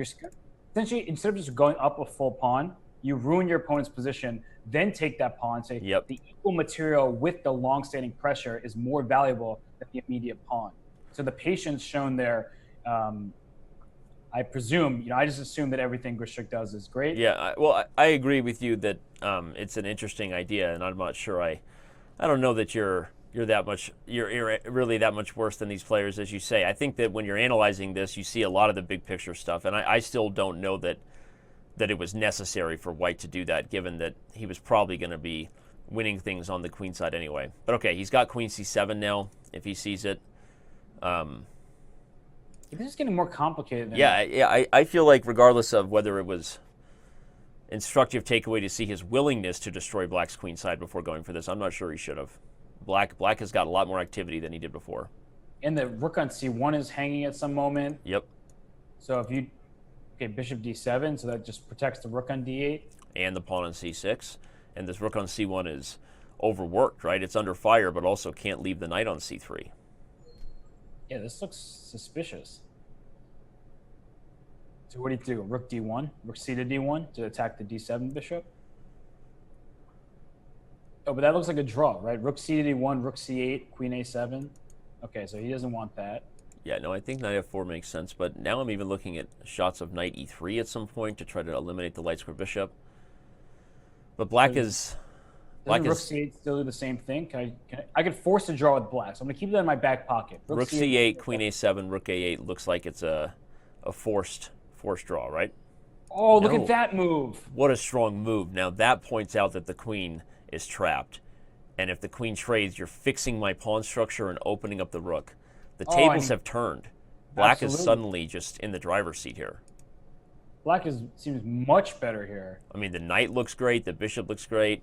Every time we talk about how bad an opening is, it's like the chess gods are smacking us in the face with karma. I mean, and I would say rook AB. And okay, Nepo is playing this part exceptionally well, because he could have played e5. Yep. But after e5, there would have been knight takes b6, giving up 2 minor pieces for the rook, but winning a bunch of pawns. Yep. So instead, he He's patient. He says that I have a long-term advantage, a nagging advantage, and there's nothing Grischuk can do about it. He needs to move his rook from c1 now, so move rook to b1 because you can't go rook d1 because knight e3 like you were pointing out before. So that was a very good decision. Instead of just immediately trying to win some material, which in fact probably backfired, he played the slower move rook a to b8 just to keep everything defended and make progress after that. So, but no, I mean, on the analysis board, back to this position where c5 was played, again, I think that we were right originally. I think taking g5 left white with a super clear advantage where none of these pieces came to life. And so Grischuk, for some reason, either overevaluated Black's defensive resources and thought he needed to do something, or just frankly just missed it, because this is a game that's turning around, and Nepomniachtchi is about to take the first 2-game lead in the match we've seen. In fact, this position already looks over. Yeah, I agree. This is like, I mean, here comes e5, the knight's coming into e3, Grischuk leans back, but not the good kind of lean back, not the R&B style. Knight f2 check is coming, b5 can come, e5 can come. What can't happen here? What can't happen here? Did you just ask a double negative? Yep. OMG, I'm telling your mother. Although, I don't know, if anything good is about to come out of this position. I don't see it. I mean, whenever you say talking to my mother, it just upsets me, so I have to move on. Yeah, time to move on. Knight can go to h4 at least, and there's e4 coming if king f6, so maybe he's getting some knight counterplay. f2 check? You have to go for the exchange, and where's his compensation? He has knight takes f5, and no, rook f3 fails to rook d1 check, so start with rook f3. Yeah, okay, rook f3, first. But the knight on a4 is trapped, right? So, yeah, he's going to take, and b5 is coming at some point. Oh, wait a second. Bishop takes c6? Bishop takes c6, and he's got a little bit of compensation for sure. Yeah, how many pawns does he have? 2? Yeah, bishop takes c6. I think that was something just didn't go... Well, it's still... I almost felt like it was dangerous. No, he goes for it. There was no b5 because knight takes c5, but now he's going to try to get the rook out of there so that b5 can happen. If so rook h5... Okay, he plays rook g5. Now king h6, I guess just h4, and he keeps the rook on the 5th rank. Yep. Wow, this is actually now really not clear. 2 pawns for the exchange. Bishop will come back to f3 and allow rook h5 check. I could see, some kind of rook h5, rook g5 checks having a thing going on there. And the point is that b5 is always met with knight takes c5. And yes, you can go rook to c8, but then the e6 pawn is always hanging, and the bishop on d4 is hanging after that. So Nepo has gone wrong here. I'm not sure, how do you win this game? Yep. I'm trying to figure out how I protect the pawn on c5 so I can go b5. But if I go rook c8, you always move bishop d7. So rook Shout d4. out to Women's Grandmaster Alpha Zero, who has finally arrived, everyone, so the party can now begin. Okay, so e4 fails to b5. Okay, but bishop e4, you're self-pinning, and now the rook is getting overworked. But bishop f3 check, you always have. Key. Bishop e5 is met by bishop f3 check, and do you trade? The problem with trading is then the knight's trapped. No, but trade bishop b4 and e3 maybe, and then bring your knight to c3. Just give up one of the pawns. Ooh, is he going for mating attack? Well, he's trying to keep counterplay alive, and this might be our first true time scramble we've had in the match. Both players really focused. We've seen Nepo hold serious time advantages, but have we seen both players under 10 seconds? Because we might here. This is literally one game where I've been able to predict, it's the top guessers thing. Guess right. The move. No, this is like nobody has guessed a single move by these guys, for good or for bad, for better or worse. Page 4? No, I don't see a direct mate. You don't want to play h5 and then get yourself mated, right? Go knight takes b6. I think you just have to risk it. He's trying to calculate whether black has a mating net. He's got less than... Okay, we're going to find out. And very importantly, the bishop on f3 defends the h1 square. So rook h4 check, king g2, bishop discovery, king f1. There's no check on h1. That's very, very important. No mate. Now bishop d5 check is a huge threat. And look at the time situation. Nepo down under 10 seconds. Nepo trying to make sure he doesn't let him out of the mating net if it's there, but running out of time to find it. So king f1. Now the king runs. Oh, no. Why would you go to a dark square? I think it's okay because he gets out. Okay, he got E3, D3, E4, and who's winning now? This is completely turned around, and suddenly white, down the exchange, has more than enough comp. A4, I think white's better. Okay, You could play king c2. You could even play rook b6 and oh no, rook b6 c4 check. Okay. Well, I didn't see that coming. Yeah. Yeah, so C4 he check. defends it, but the point, everyone, is if he block. Oh won my on gosh! time! And he wins on time, and Nepo just shakes himself sort of silly there. Frustration coming out because that was one that he definitely let get away. On par with that endgame that he got his knight trapped on b8. So wow, Grischuk lives and. Grischuk had a little bit of a fist bump, and Nepo like jolted backwards. Yep. And he was furious. Like you could tell. Like no, he was. It was an existential crisis there. Finding Nepo, the sequel. You go from Dora the Explorer references to Finding Nepo. That's right. I love it. I love it. I actually have a fun Photoshop contest lined up for the next time Wesley So plays for a 1-year Diamond membership. Next time he plays the SEC, but I'll keep that under wraps. Okay, I can't wait for it. But Denny, that game was fast. Yeah. Firstly, I think we got maybe like 7 moves correct the entire game. If that, right? But in fairness, I think we were right about the critical moment that he should have just gone straight forward with the king side. I mean, anyway, sorry, go ahead. Well, I just think the swings, right? Those kind of games where white is much better and probably almost winning or something. Then all of a sudden, Nepo turns it around, played really beautiful chess. Queen to b6. Queen to b6. What a nice find, right? Yep, queen to b6 was really awesome. I mean, his move to rook a to b8 after that instead of playing e5 and trying to win that piece. So really excellent chess by Nepo there as well. And then Grischuk in the time scramble, finding all the correct continuations. Where he found the way to keep that knight on a4 and not get it trapped. And then, well, from there he ended up winning that game. And right now we see this. Diamond member Alex Burt 724 in the Chess TV chat has called it. The Grischuk plays better when he's living on the increment at this point, you know? No, it's true. That's his thing. It reminds me of Walter Brown. I mean, I'm too young to Except Walter Brown would have a seizure at the board while trying to play under time pressure. So yeah, he would have a fit for sure. But he was known. He's a glutton for time trouble. Every kid who grew up on the West Coast, Robert, has a Walter Brown verbally abused me story. And I actually really love Robert, but Robert would really lose. Walter would really lose his temper in the middle of time pressure. So. Like I said, never had the you never had the pleasure. Yeah, no, I mean he was such a fantastic player, but like Grischuk, the main point is that just loved time trouble. Every game he started with 90 minutes on the clock. By move 15, he would have 3 minutes, and then it's a blitz fest. And here, so we see a Petrov again. This has gone a little bit better from White's point of view than the last one, I'd say. But it's very similar in the structure, right? The only differences are the kind of the A and the C pawn here. But you know why I think we like White better here? He's really maintained the tension on the A file this time, rather than trading too early and allowing the simplification, right? And a big reason why that's so important, and you're saying it perfectly, is that if Black plays B5, all right, so Black didn't have a chance. If Black had played B5, the C6 pawn becomes so much weaker.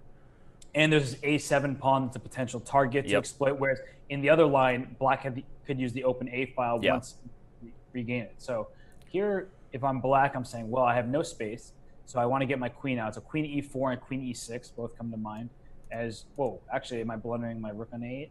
No, I have just knight. No, but I don't want to take on B6 with my knight.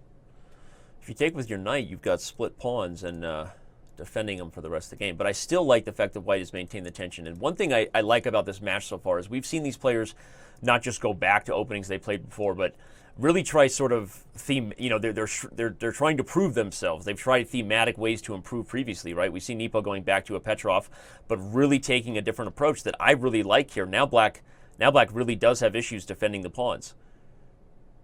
Okay, Queen A6. Queen A6, that was nice. Yeah, that was a nice move. Pin. He pinned him back. So now if you take on D5, A takes B6 looks really bad for Black. Yeah, that was the sneaky thing the bishop did, everybody. Ninjas. Bishops move backwards. B takes A5 looks like the move. I actually almost missed that one of the points of D5 was to defend the rook, Robert, because it's funny, right? The psychology of pieces moving backwards in chess. Yep. That the bishop now is free to protect that A1 square. You have to take on A5, but Grischuk is doing well in the clock. Okay, so he does the. Okay, that's also a good looking move. Getting the rook off the A file, because now A takes B6, Queen takes B6, and so might just be a simplification. Oh, but the D pawn. The D pawn. That's rough. The Rook D pawn e7. is real. I think rook e7 only move because you need to block this pawn somehow. So rook e7, Rook d7. e7 though, I can take b6 and just settle on the healthy passer, right? But it looks like a blockadable passer. Right. I mean, at least for now, right? But I mean, time pressure and things happen. Well, I was going to say actually, Grischuk for once is doing very well on the clock. That's the good news for him. The bad news is he's just down a pawn. Yeah. So let's see. If I trade off the bishops, right, and then I bring my king to e7, that looks like we're very close to drawish territory. But Right. black has no easy way of trading the bishops. If I'm white, I just immediately dart my king into the center. King f1, king e2, king to d3. You can't actually put another attack on my pawn on d5. So king f1. Just I ignore whatever's happening on the king side for now. But okay, he didn't. He went g3. Probably that's even better. But it looks like black is going to set up some kind of king f7, pawn g6. Yeah, blockade on the light squares, which makes sense from a. Let's get in the situation that has the least amount of potential weaknesses here.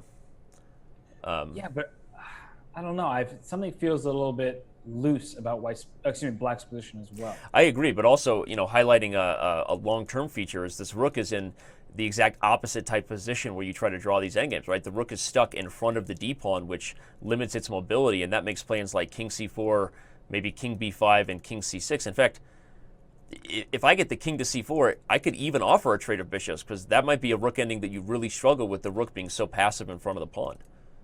Yeah, and rook a7 also comes to mind if you want to trade it into a bishop ending. The problem with rook a7 with so few pawns, it's not going to be very easy to convert that. So rook a7 would not king b5.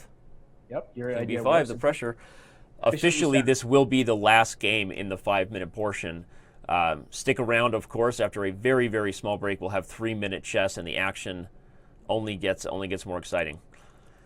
I think this is a lot harder for black to hold than we first realized. Yeah, king c6, rook d6 check. So that maybe then go back to c5. Yeah, you just kind of wiggle around, go to c5. There you're threatening both rook a7 and bishop c7. Right. And I'm just wondering at what point, what rook a7? I think Interesting. He chooses to trade. I think that works here because the pawn is very safe on the dark square. So if you take on a7, bishop a7. Yeah, that's a great point, Robert, that the bishop on a7 defends white's only potential weaknesses here. Okay, I think black goes for the right thing. You want to get as many pawns as you can off so that your bishop can always just sacrifice itself, but will you have enough time? So g3, f3 is the point. The bishop on a7 covers the g1 square. Actually, f3, g2, you have to go bishop g1 there. Not necessarily. After f3, g2, you could play d6. But d6. Yeah, because if bishop h2, in the end, I'm sacrificing. No, Danny, I have king e6, and then I'm going to put my bishop on g5, sacrifice my bishop for the pawn. Wait, so which position you're playing king e6 after d6? No, king f6 is fine. d6, I'm going to play king f5. You're going to go d7. I'm going to go bishop g5, and my king is going to go run and take your f pawn. Okay. So in other words, I'm sacrificing my bishop on the d8 square for whenever you queen, and my king's going to take f3. This is a draw. This is definitely a draw right now. And one instructive thing that may or may not happen in this game is that it's a pretty easy draw when you have a center pawn, even with same color bishops, because there's enough squares on both sides of the diagonal for the bishop, whether it's h4 d8 or a5 d8, for the bishop to kind of flip back and forth and always be in position to sacrifice. And they agree to a draw, and we have our first official break of the day, and just got a subscription from Warhawk Gang via Twitch Prime. We appreciate that. Robert, deadlocked, baby. 5-minute chess is not enough. Is not enough for either one of these guys to prove that they're better. We're going to see if the 3-minute portion is in just a moment, everyone. Don't go anywhere. We will be back in about 90 seconds. And there you have it. Right now, you can take a look at what the predictions were versus what we have on the scoreboard, and looking pretty interesting, Robert.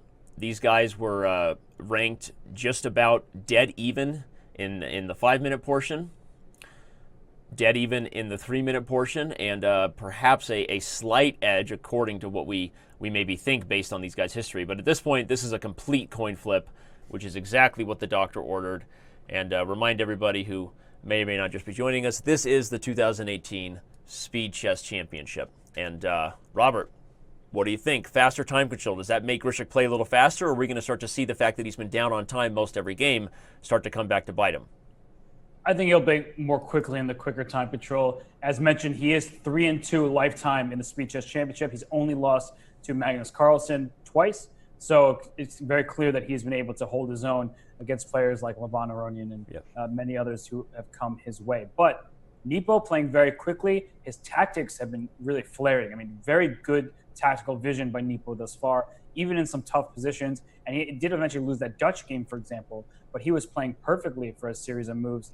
And his game on the white side of that Najdorf, he just absolutely obliterated Grischuk. So I think, as much as we would like to say he didn't lose that Dutch game because of the Dutch, much to our chagrin, right? It was not, well, yeah, it should have been a loss to the Dutch, and then it was better for him, and then it wasn't, and we can just blame everything on the Dutch. But Grischuk, Grischuk is, they're both playing very well. I think Grischuk's sort of style is well suited against Nepo, but I also think vice versa. Nepo's style is well suited against Grischuk because they're really going back and forth here. It's 4.5, 4.5. I think it's a very fair result to see a tie this far in the match. Absolutely, and the timer begins as our players sit down. 3-minute chess is underway. Grischuk getting himself settled before he makes his move. And again, if you're just joining us, everybody, shout out to all those who've been with us, all 5,000 of you. Thank you, Lampman. We're glad you're liking the commentary. Can also say that we've had 3 ties and 3 lead changes in this match. So to all 5,500 of you, time to cancel the rest of your plans for the day and stick around, because this is as many lead changes as we've seen in any match so far in the 2018 Speed Chess Championship. So, Robert, here we go. Well, I'm upset that I had to look at the chess again and see a Dutch because, and we see that Nepo fixed it because last time he went knight d7 before moving his rook to e8, and then knight g5 happened. So Nepo, of course, is not going to fall for that same opening mishap again, and plays this line that's very popular in the Dutch. Why it's popular, but knight g5, and black doesn't worry about giving up the bishop on e6. So white can take this bishop on e6, rook takes. This has all been played many, many times. White can play ideas with queen c2, playing for e4, but this is black's plan by playing knight c5, stopping pawn to e4. And so what white is relying on is the long-term advantage of having the 2 bishops. Black, on the other hand, it says, I can put my knight on e4 now or at any moment. And once with my knight on e4, your bishop on g2 doesn't look so great, does it? And here we see some trades. Next knight can come to e4 if it wants, but instead offer the queen trade. And from white's perspective, I don't really want to give a queen trade right now. I can play b4 and offer that queen trade. But what's happening is, if the queens get traded, black's going to put this knight on e4. The only way to really kick that knight out is to play f3, but once you play f3, your bishop on g2 is not a very good piece. So queen c3, rook c3, I think is definitely what should happen here. And it's played. And now maybe go after the d pawn, rook d3 or rook a3, maybe rook a3. And by putting the rook on a3, you keep the rook honest to the pawn on, and he makes neither move, so shows what I know. But what's the rook doing on c2? Why is that? Oh, stopping knight d2. Got it. Don't have to worry about that. But now, so pawn a4, king d7. So you don't want to rush a5 for black because there's no reason to do that too quickly. If you did that earlier, white could take on e4 and play pawn takes a5. Yeah, but now you don't have a chance to do it anymore. Is this a move he wanted to induce? Yeah, I think that black is just cramped. That's the thing. Is the knight on e4, as you know, I can mention all game, it does well to blunt this bishop on g2, but it can't move. You need to keep it there. So do you go a6, b6? Wait a second. A6, b6, b takes c6. You can't take me on c6. Does f3 followed by f4? That would be nice. Tricky little Robert.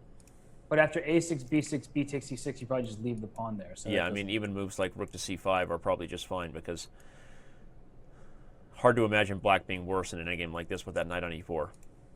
Yeah, I see the long diagonal. I just wish my bishop were free. But I don't love the move rook e5. It just seems like it's asking for trouble. Yeah.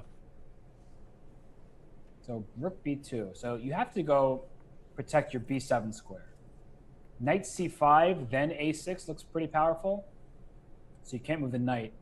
I like the way Grischuk's played it, though, for as much as it's been a disappointing effort for White against the Dutch again. The fact that this tension hasn't broken yet, and now there really may be a chance for the rooks to do something, because if c5, am I playing b6 check and then taking with the rook? I think so. Hitting b7. Yeah, you definitely are. Right? So... Or you go for a6 again, because you still can't play b6 with f3 and f4 coming. Uh-huh. But yeah, I mean, either way, that looks promising. Okay. Now there's f3 and f4 possibly here. Oh, how about we switch to... Oh, I know, I didn't like that move. Yeah, there was no reason to take and open up the rook. And the reason why is I thought you could switch your rooks to the a file after with the pawn a5 and on b6. Yeah. You can make them like rook to a1 or rook to a2. Rook a2 allows knight c3, but yeah, rook a1. Yeah, so play like that and just open up the a file and take over the a file. And now that's a good move, rook a6. You protect the b6 pawn. Now you can play king. You can't play king takes c6 quite yet. Ooh. c5. It opens up the threat of bishop f1, forcing the rook from a6. So bishop f1. Here comes rook takes b6. Knight to d2 is on the docket, though, at some point. Yeah. No.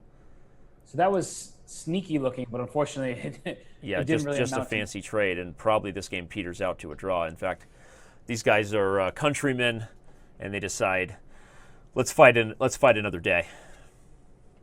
That was awesome.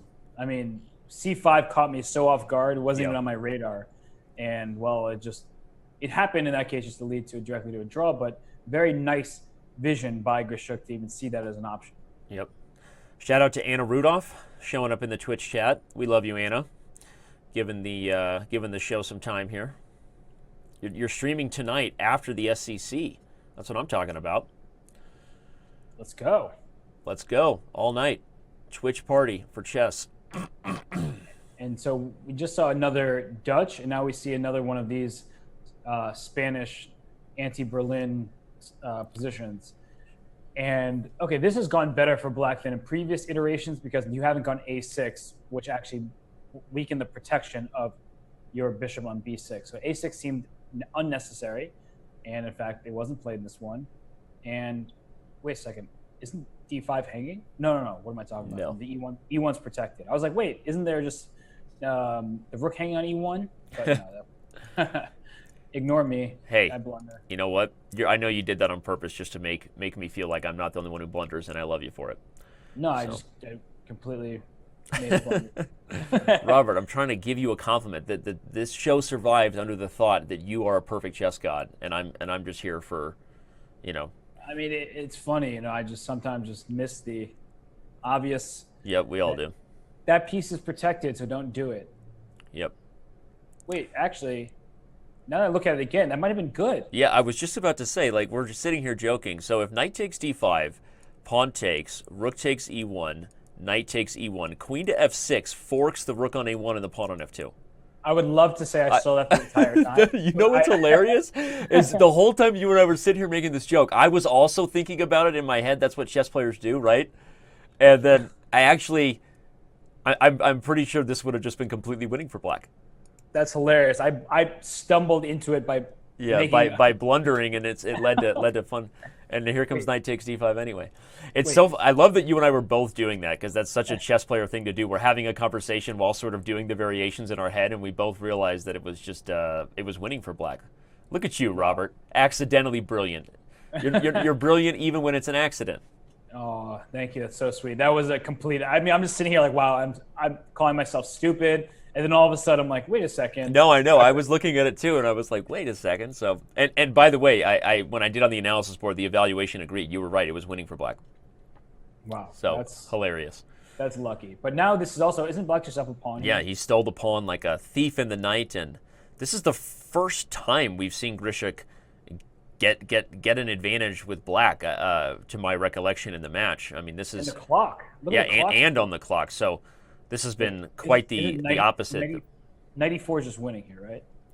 94, or you can almost take f2 first, but why allow it? Yeah, no, 94, fork the queen and the f2 pawn, and Grischuk agrees. So something went wrong here for Nepo, and as we see there, right as we get a subscription from Unlimited Rice Pudding, which I love rice pudding. Me too. Man, rice pudding is so freaking good. That is one of the most underrated sweet treats around. But Great username. Nepo's shaking his head, and yeah, back to the drawing board is this one, right? Finding Nepo continues. Finding Nepo, the story of better white openings next time. Yeah, I love that, finding Nepo. So what's going on here? Knight takes e5, wait, knight He's e5, up the exchange, right? Okay, I'm blundering everything. I was like, oh, can I just take this knight on e5? Isn't that a free knight? And then I realized, So this time I think you actually are blundering, though. Not brilliant by accident. no, that was just the blunder. Yeah. Ooh, queen f6. That square has been good all game. Funny stuff. So, Queen g3. So his knight c4 is the only...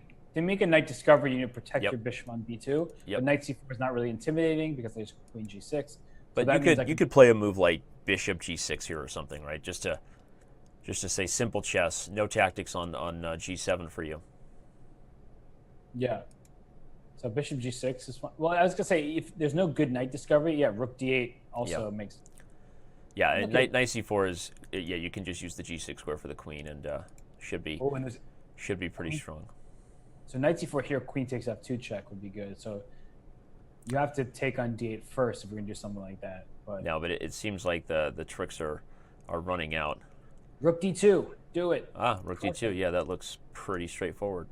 Take on rook d2, threatening b2, threatening f2. I still want to go back to this bishop g6 just because I have this tendency to always want to protect the G spot, but that's just me. Now, Vercingetorix 4 said that rice pudding has always lived in tapioca's shadow, Robert, and I say no more. I agree with you, Danny. Grischuk wins. First times I've agreed with you on there. And we just squeezed a whole lot of references into that last game, and we are having a good time here. Another Dutch. This could be a problem because if white gets this one here, based on how we've predicted play should go against this opening, then that would be our first 2-game lead in the match for Grischuk. Yep. And so here we have this again.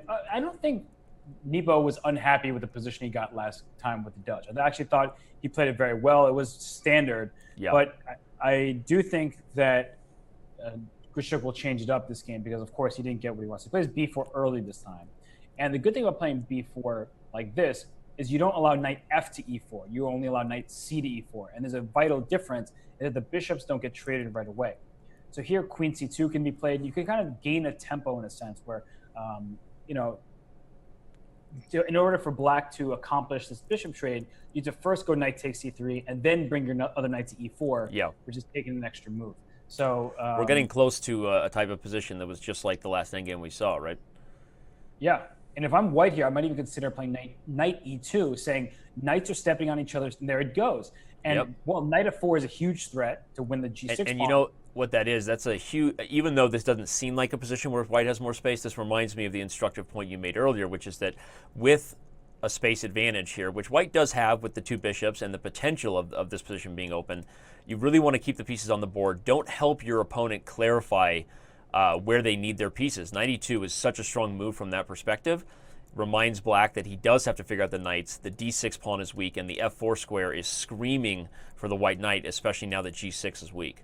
So sorry I took over there, but I really want to highlight that your instructive point about keeping pieces on the board when you have more squares for your pieces, that's exactly how to play chess, right? You don't want to trade when your opponent is struggling to find clarity in terms of where to maneuver.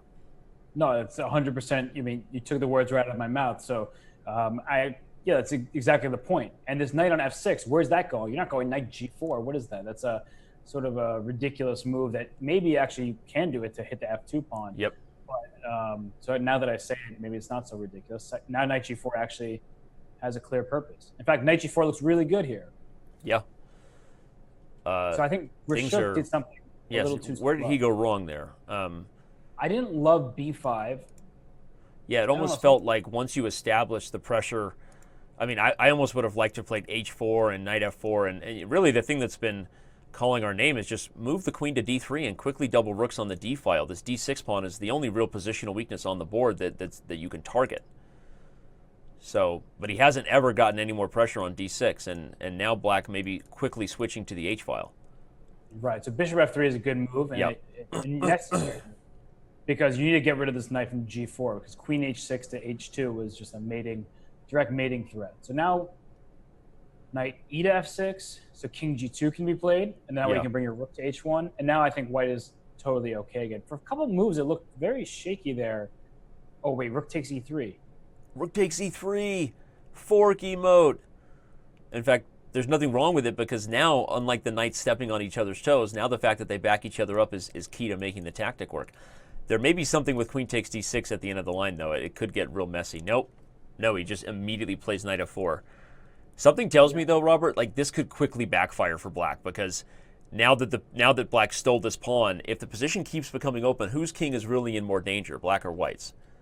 Right, and actually the h file is totally under white's control. Yeah. Because the only piece that can go there for black is a queen, but it'll be met immediately by rook h1. So. Yeah.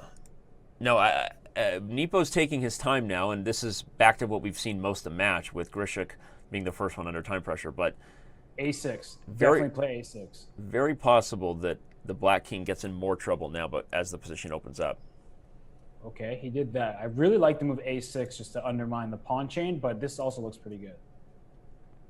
Knight G5. Where does the knight go? Can I go to e6? Yeah, I can go to e6. You can't win my piece. And so, where does the black queen go? Queen g6. Okay.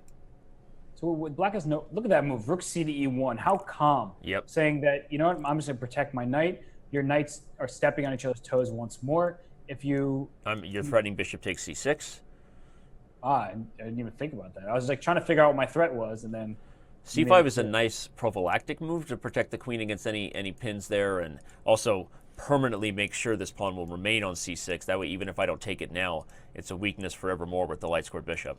And that bishop might come to d1 to b3. Oh, look at you. Robert, I thought I told you tricks were for kids. Yeah, I've been eating Captain Crunch, but maybe I'll have to eat some more tricks coming up. Yeah. But is your mom okay with that diet, Captain Crunch for lunch? No, it's not really my lunch. It's more of like a late breakfast, and I'm just snacking. So g4, look at that. Just closing down the king side, saying that all the positional aspects favor white. The pawn on c6 is weak. The queen on d4 is exceptionally strong. Yep. Rook h1 can come at any moment and saying your knights are going to be stuck there defending your king. Bishop d1, bishop to that diagonal knight, queen to c4 is better.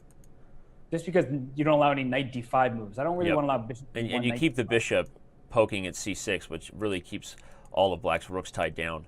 So I also like queen c4. Yep. And Nepo down to 40 seconds. Grischuk at 34. Rook e7. All right, so he's trying to prepare to bring the rook off of c8 with tempo, everyone, so that, yes, you may win the c6 pawn, but maybe I get 2 pieces for the rook or something. So trying to create, knight f4 wins the exchange, but knight takes g4, blitzing out moves. Wait, can you play, queen f4, there's knight e3 double check, that looks scary. Yeah, there's no bishop e4 either, because knight e3 double check and then queen g4 is mate. Oh, queen e4, Did what he a miss? move. King h1. What's he going to do? Oh, he blocks on g2 after queen h6, king g1. No, rook g1 check, rook g1 rook check. g1 check, intermezzo saves the rook. No, he misses it. He blundered his rook. Oh my gosh. He goes for a winning line and then misses rook g1 check. That was so brilliant, too. Rook g1 check would have been... Okay, after rook g1, king f8, you have rook takes e4, and white would have been completely winning, everyone. Oh my gosh. Grischuk missed that move a6 by black here. He was playing bishop e6 to take on a7 and then take on f7. Okay, it's still, so king f6, bishop f7, rook f7, rook d6 check, I take on f1. Okay. Somehow this knight is trapped anyway, though. Look at the position.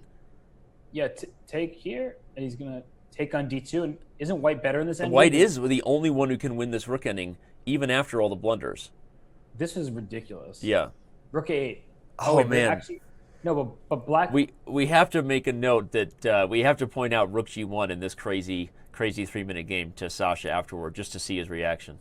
Well, I thought he was doing that because I was like, wait, queen e4, like... I know, no, we were giving him the brilliant credit he normally deserves, but he missed it. That was unbelievable. That game was... I mean, this whole match has been so, like, back and forth, it feels like, and I didn't even realize Grischuk was still up a game because that's just how this match just felt. I guess with the exception of that game that Grischuk just won with black, where Nepo sort of blundered the house. It's been just really back and forth. And that was the first really one-sided game. No, actually, that's not true. The Nepo win in the Najdorf was very one-sided. Yeah. No, but no, you're right. That was a game that Grischuk was in control from start to finish, and I guess too many moves under time pressure. He didn't have enough time to find the last one he needed, which was rook to g1 check. Shout out to everyone having a lot of fun in the chat, using the emotes. Red Thunderheart beating the drum in the Chess TV chat. We still don't know who that guy is, but he likes himself some chess websites. And yeah, we've got quite an exciting match here. Over $100 have already been donated by all of you, the fans. Remember, everything given today in terms of bits, cheers, and donations goes directly to the players' pockets. So thank you for all your support. Thanks for being here. Wow, I'm still a little out of breath. That was bananas. I literally, I wasn't on camera, but I almost jumped out of the chair when I saw rook g1, and then it didn't happen. Disappointed. Wow. Just unreal opportunity missed there. And, I think it reminds me of that Nakamura game against Hoi Fan. Oh, yeah, the promotion.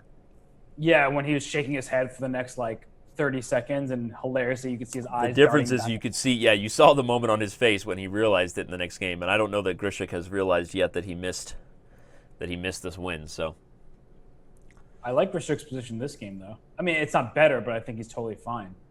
Yeah, agreed. So when is he going to go d5? That's the question. When's Black going to play for d5?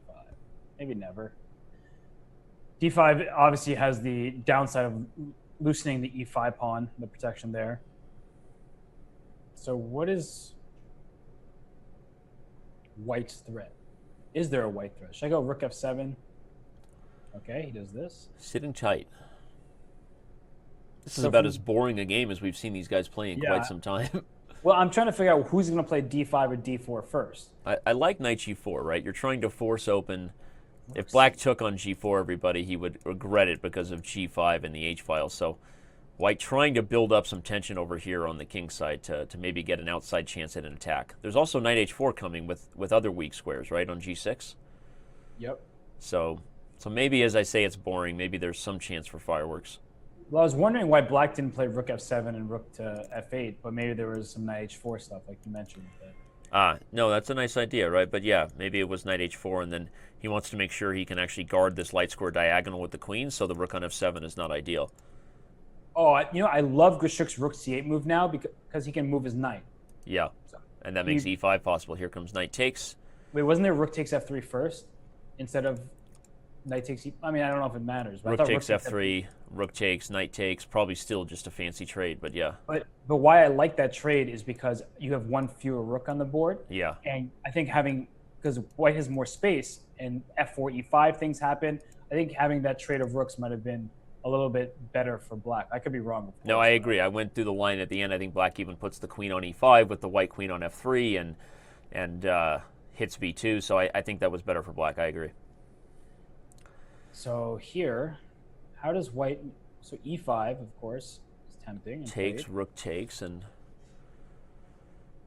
I think this game is living up to the boring prophecy foretold. But don't be surprised if White's king gets in trouble.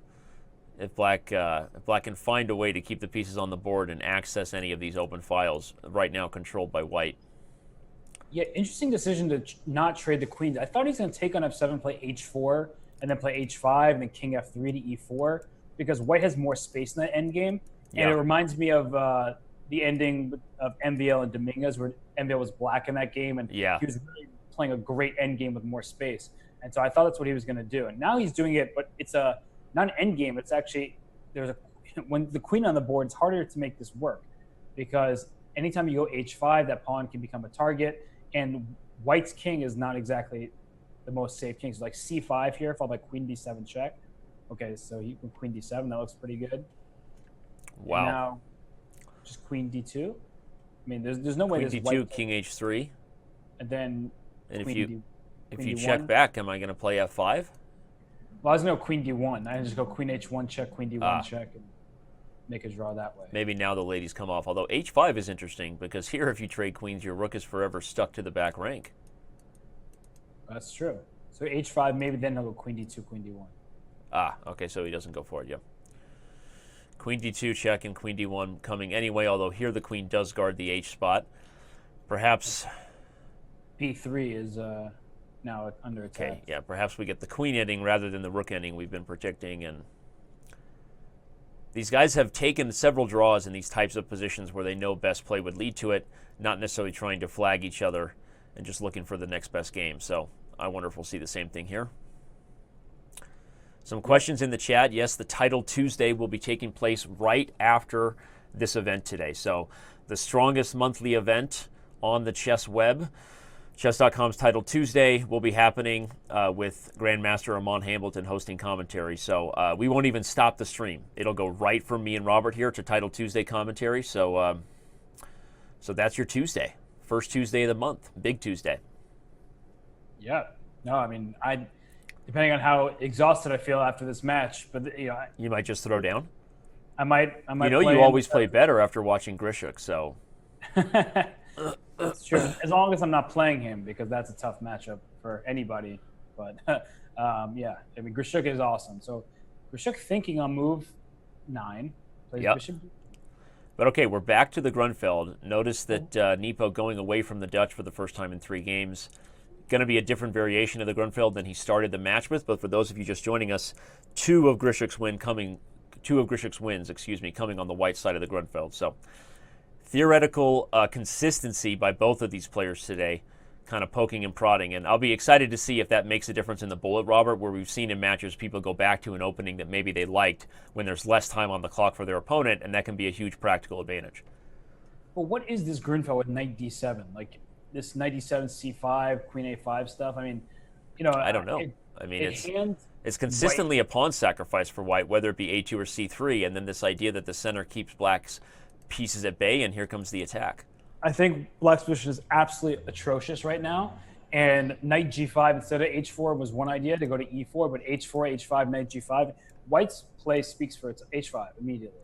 I mean, this is like, when I look at games and when I try to look at openings, I just think, all right, if I'm black, I got some counterplay in the center. Yeah. What black has done is gone queen a5, takes a2, queen a5, queen c7.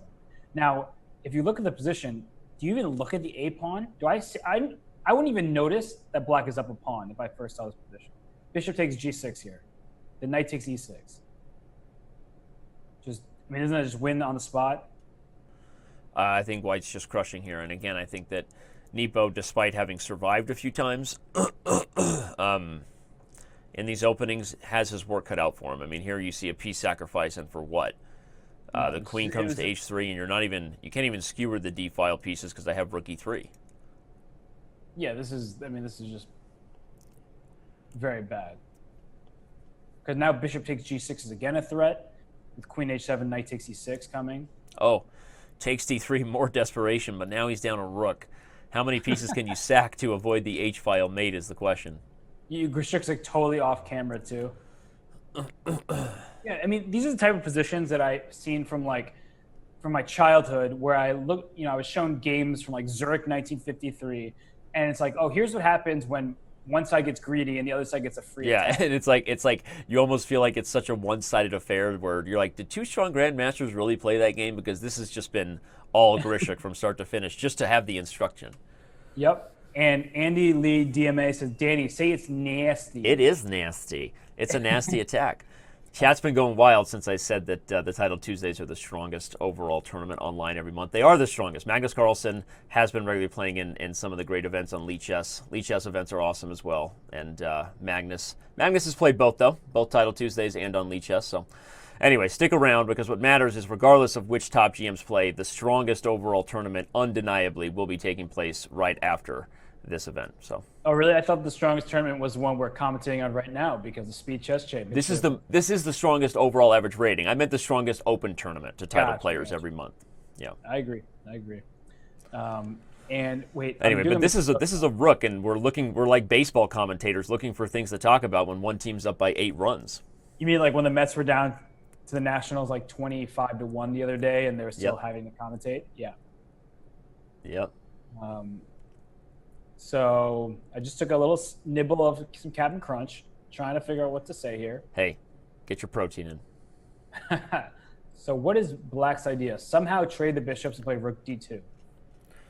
Trade the bishops, play rook d2. Are we still evaluating Black getting counterplay down a rook? I'm not sure what Nepo's doing. Queen f5 g4 would be a nice way to end this game, though. Queen f5, g4. That would be a fun way to hit the clock, yeah. Speaking of the clock, 30 minutes left here in the 3-minute portion, so still plenty of time for Nepo to reverse his fortunes, but we're about to see the first 2-game lead of the match for Grischuk, and Nepo on a bit of a tilt right now. Finding Nepo, time to fix your black openings, the 4th movie in the series. Ooh, rook d1. Nice. He was going to trap the queen and play c4 and then rook d8 check. That looks good. Whoa.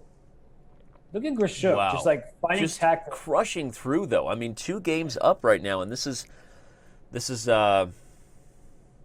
impressive. And Grischuk is zoned in, stoned face, and not going anywhere but up right now. So Nepo's got to stop the bleeding. Well, I don't know how he's going to do that.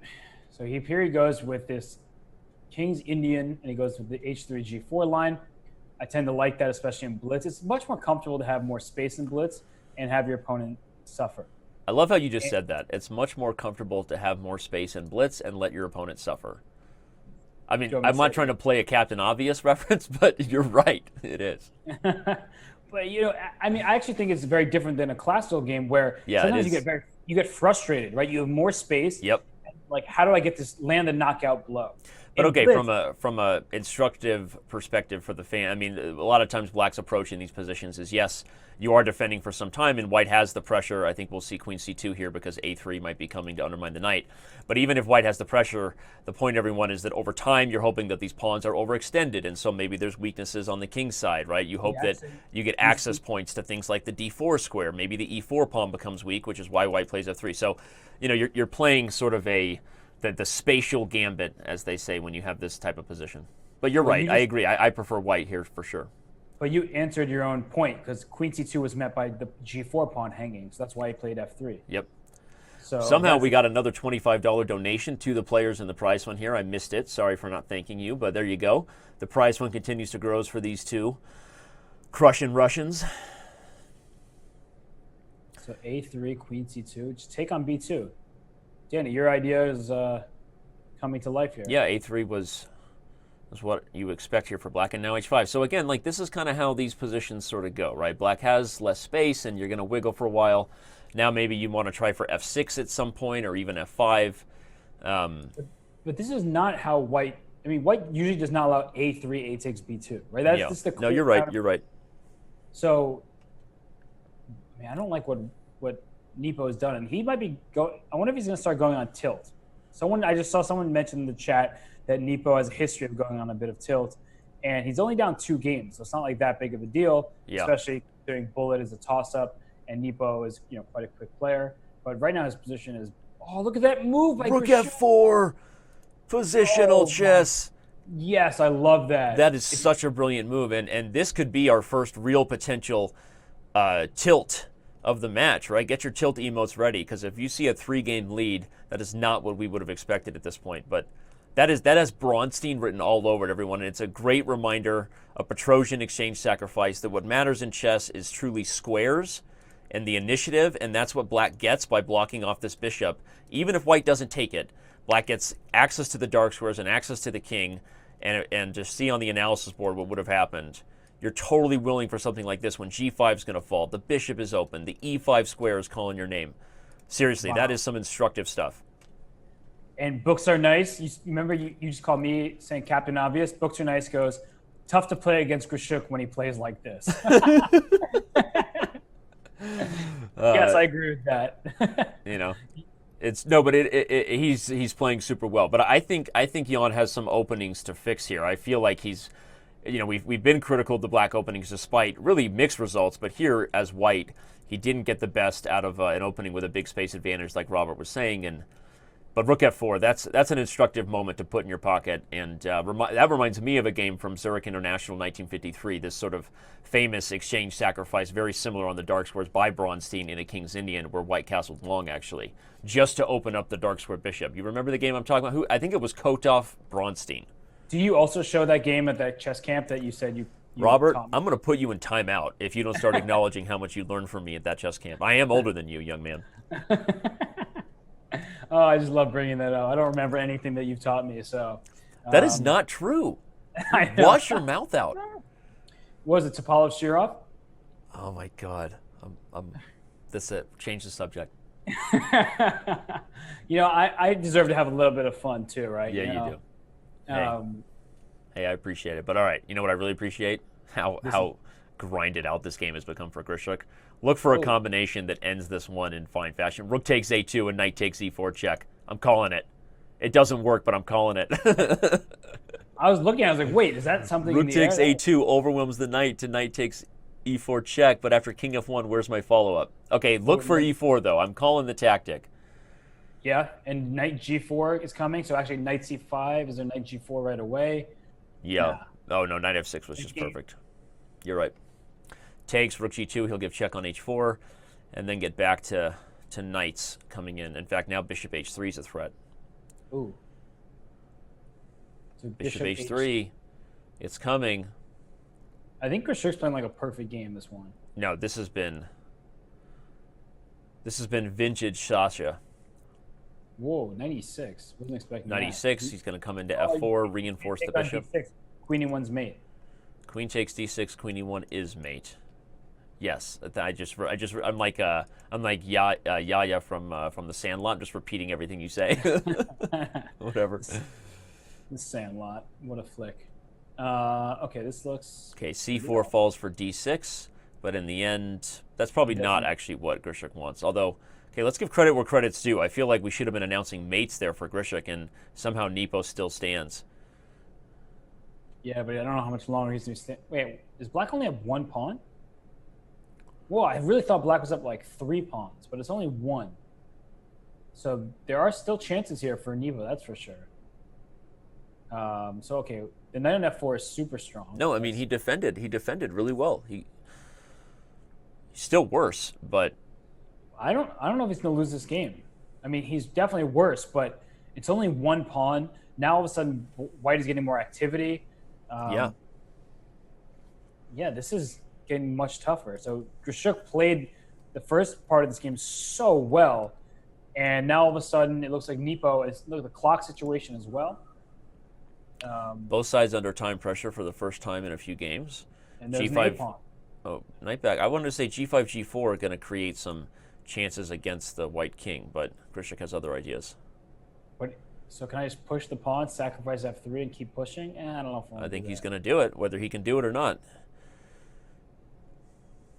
Yeah, the pawn goes pretty far. I guess you're knight c6 here? You'd be happy to give up a knight for the a pawn if you can then try to work it. But maybe I'm G5. wrong. Maybe you end up getting mated, because 2 knights may not be able to mate a king alone, everyone, but with a rook, this black king could be in trouble. Well, I just want to play knight c6, play a7, I'll play rook a8, and just try to scoop off that pawn. So I'm stopping your pawn in its tracks for the moment, but this is looking really tough. Sometimes these positions with 4 knights on the board in the endgame give me migraines. Like, chess isn't supposed to be played this way. So many knights here, so many potential forks. Wait a second. Okay, so Grischuk just wants to eliminate the complications now that he's under 10 seconds. Not a bad practical decision, unless he mates himself with king f5, king f3. Okay, king f5 wouldn't have been made on king f3 because of rook a3 check, but that would have been pretty fun. That would have been Danny pulling a Danny there, commentator's curse. Dominguez Perez saw the highlight, and he was not happy about me calling it. Was he? He was teasing about it, but... So this is going to be... Should be a draw. Repetition killed the cat, and we have another peaceful result. Huge practical victory for Nepo there, though, right? I mean, down 2 games, about to go down 3, and saves a much worse position, so... Yep. And, wow, just...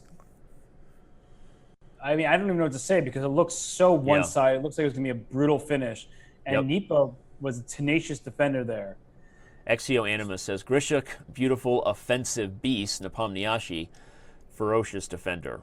So, there you go. Oh, I love this comment by Jimster99. Who are these players? Where is Hikaru? That's right up there with Yakov calling next. That was always so funny. That was a great save, though. Yeah, it really was. All right, so we have another interesting position, an anti-Moscow And there tends to be so much theory in these lines. And you can go play b4 as black and eventually put your pawn on c3, but then also white go a3 to undermine that pawn chain. And it's just a lot to consider here. And if you go b4 or bishop b4, white plays bishop e5 in response, because if you don't play bishop e5, you lose your pawn on e4. So now after bishop e5, rook h6 was played. So how do I defend c3? Queen c1 defends, there it is, defends c3 and attacks g5. So giving up the e4 pawn, hoping to get g5 back, it looks like. And what is going on here? So black has up 2 pawns for the moment, 2 extra pawns, and g5 is going to fall down. B takes c4 will win that pawn back as well. The bishop on b7 for now is not a very good piece. So whoa, was not expecting that, but makes sense. Sometimes you just start talking such wonderful things that all I can do is listen. I mean, I'm just trying to figure everything out. And so I'm sort of talking to convince myself that I know what's going on. And I feel like the more that I say, the more it seems that I know what's going on. But you know, this position is fairly obvious that white is much better. But right as I say that, shocking comment from Chess TV chat from a username I'm not going to pronounce says we didn't hear Danny's voice for just a few seconds, so he missed it. I think he's being sarcastic. Oh, well, I missed your voice, honestly, because it would have given me a little bit of rest from speaking. So. Yeah, well, you're doing great. All right, who's better here? Again, it's Grischuk, and again, Nepo searching for the opening that's going to help him. If this pattern repeats in Bullet, I think it's going to be an issue that comes back because I know after I made that comment, someone in Twitch said 2700 needs to fix his openings, kind of maybe not really believing, but obviously these guys have high-level prep, everyone, and certainly his openings are just fine, not criticizing Nepomniachtchi as a player, but from an approach in this match, in rapid blitz chess, he has been on the wrong foot more times than not out of the first stage. Would you agree, Robert?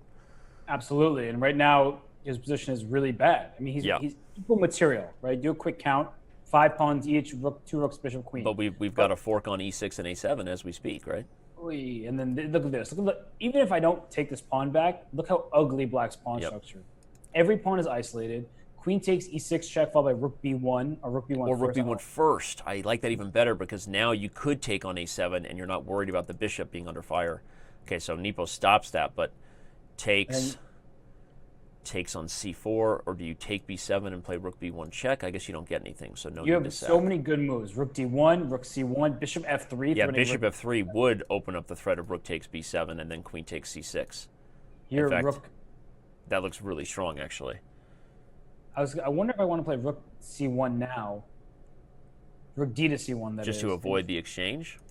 Yeah, queen c4. Okay, how can you be upset about that move? He's going to take back with the rook, or maybe even just the bishop, just to keep the rook. Yeah, I like that. It keeps the bishop on pre or under the raise of the rook, and here comes the bishop back to f3 again. Yeah, once bishop f3 happens, there's always rook takes b7 check. Right? Yep. So black will play queen g6, hoping that white blunders the rook. No, he doesn't. But bishop f3 is the same hope because of rook takes f3. Yep. Wishful thinking here. So Sasha can play so many different queen b3, so you can play bishop f3 next.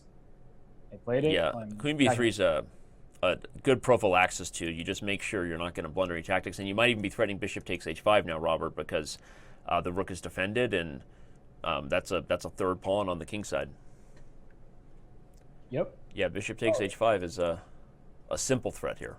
That's so funny. I wasn't even thinking about that pawn there, but you might be right. Just scoop up that pawn, bring your bishop back to f3, and then go h4, h5 yourself. Yeah. Okay, well, we didn't get it last game.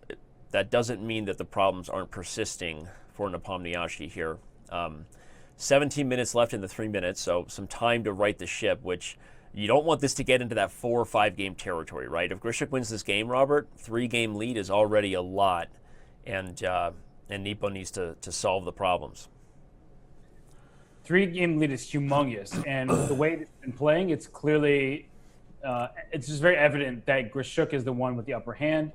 And so, I don't know. The bullet portion will be very interesting. Yeah, I feel like Nepo should be the favorite in bullet, despite what our stat predictions said. I was kind of shocked to see that. I feel like Nepo okay, he's not on Nakamura or I think MBL's level or Magnus, but I feel like Nepo is one of the better bullet players on the planet.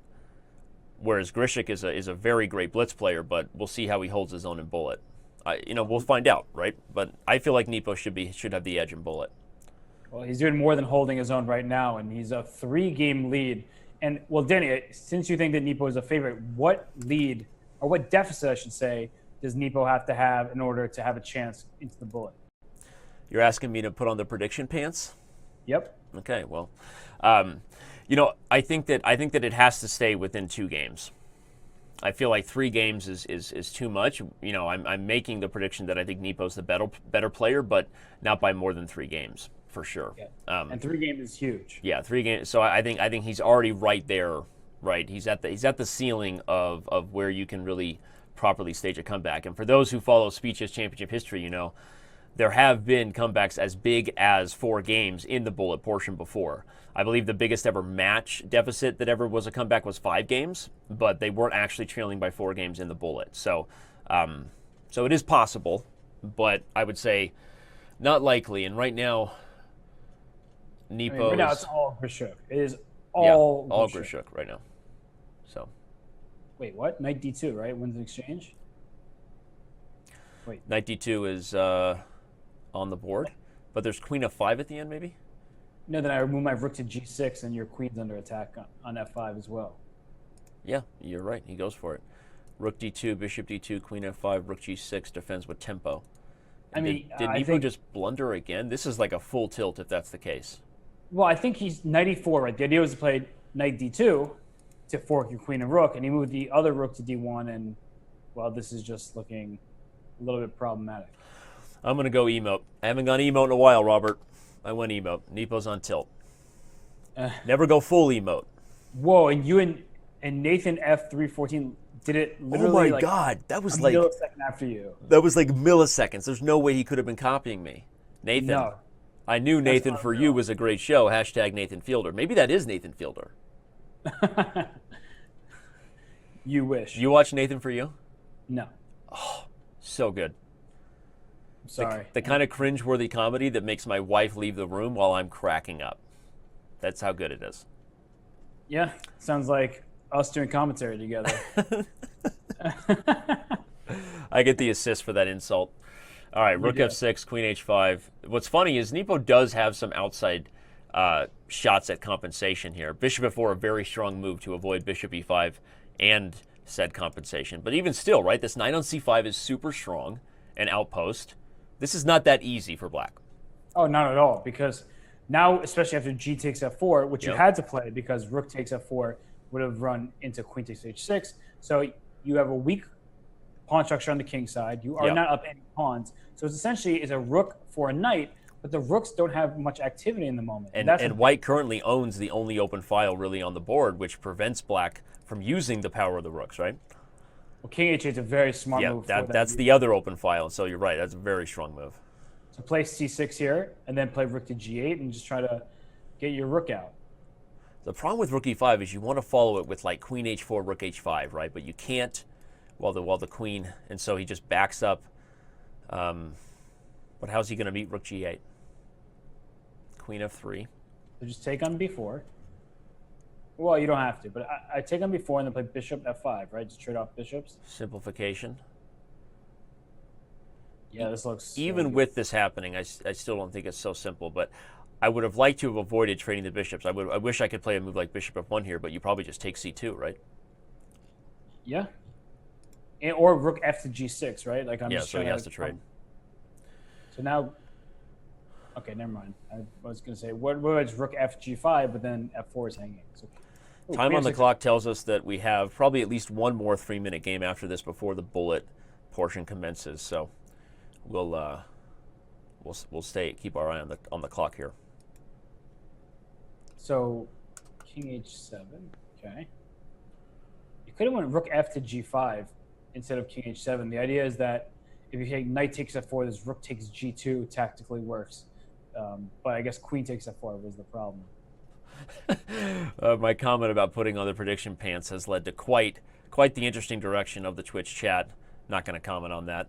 Chess TV chat a little more focused on the chess on a rare occasion. Well, what's going on with these rooks? Actually, I take that back. Chess TV chat is not focused on chess. Okay. All right.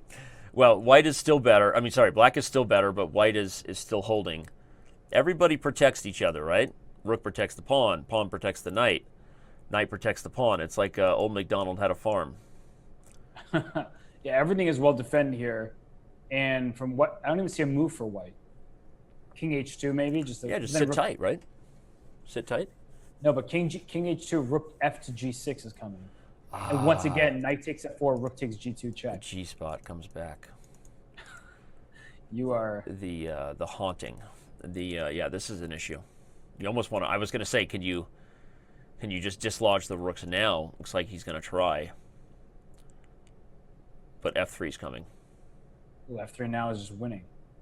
f3 is it just winning? What's the idea? Sorry, I thought f3, g3, then queen a1 check. I forgot rook e1 is defended. So never mind. Yeah, there's no mate. There would be a mate, everyone, if the g file opened up on g1. But okay, he's going to go for it. Yeah, rook e1. So he likes your idea, even if it's not winning. Apparently, So this is scary. I mean, you're staring down the barrel of a 4-game deficit, yep. and holding this would be huge for white. Queen d4 is a very good move. The threat is rook f to g6, and there's no queen f5 pins because the h4 pawn was. Wait, can I just take on f4? Yeah, rook f4, knight f4, queen d1 check, and then queen g1 mate. Oh, the back door. The back door. Wait, why'd he? So now queen f5 is the only move? You have to pin Queen the f5 rooks? pins the rooks, and then maybe just.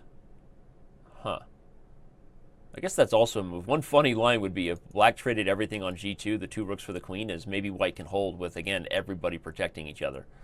Right. That would be quite a strange situation.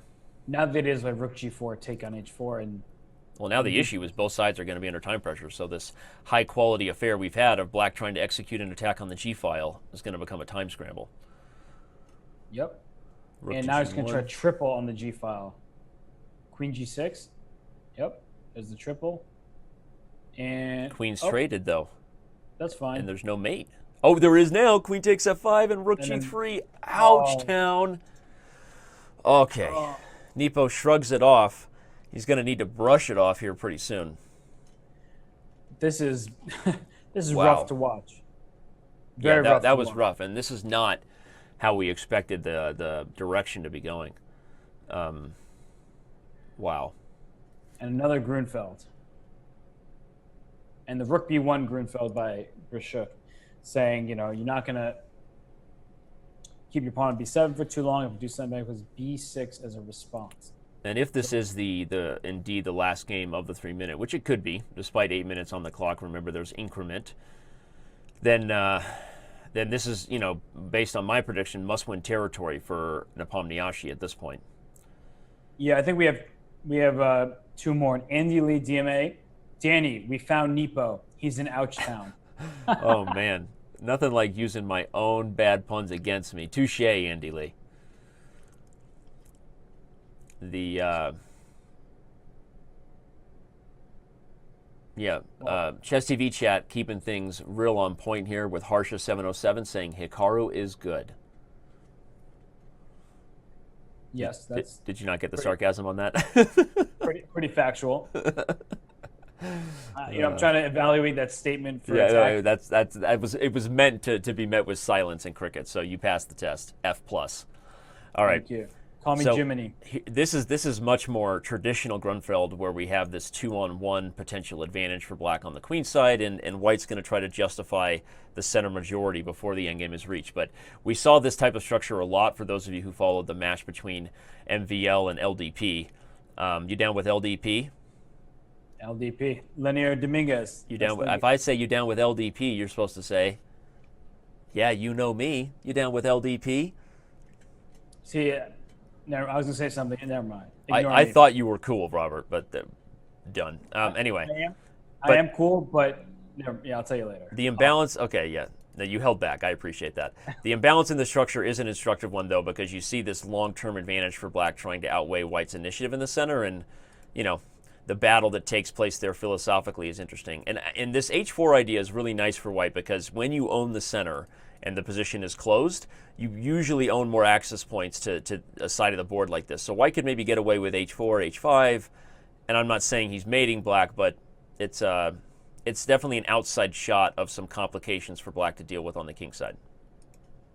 Yeah, now all of a sudden, the black is getting that activity you need. Earlier, I was going to say the knight c7 was awkward because it was just kind of stopping you from taking over the c file. Now, okay, hg6, hg6. So that e4 pawn, how do you keep that defended? You go knight g5, but then I think black just plays knight c5, and you have a problem protecting this e4 pawn.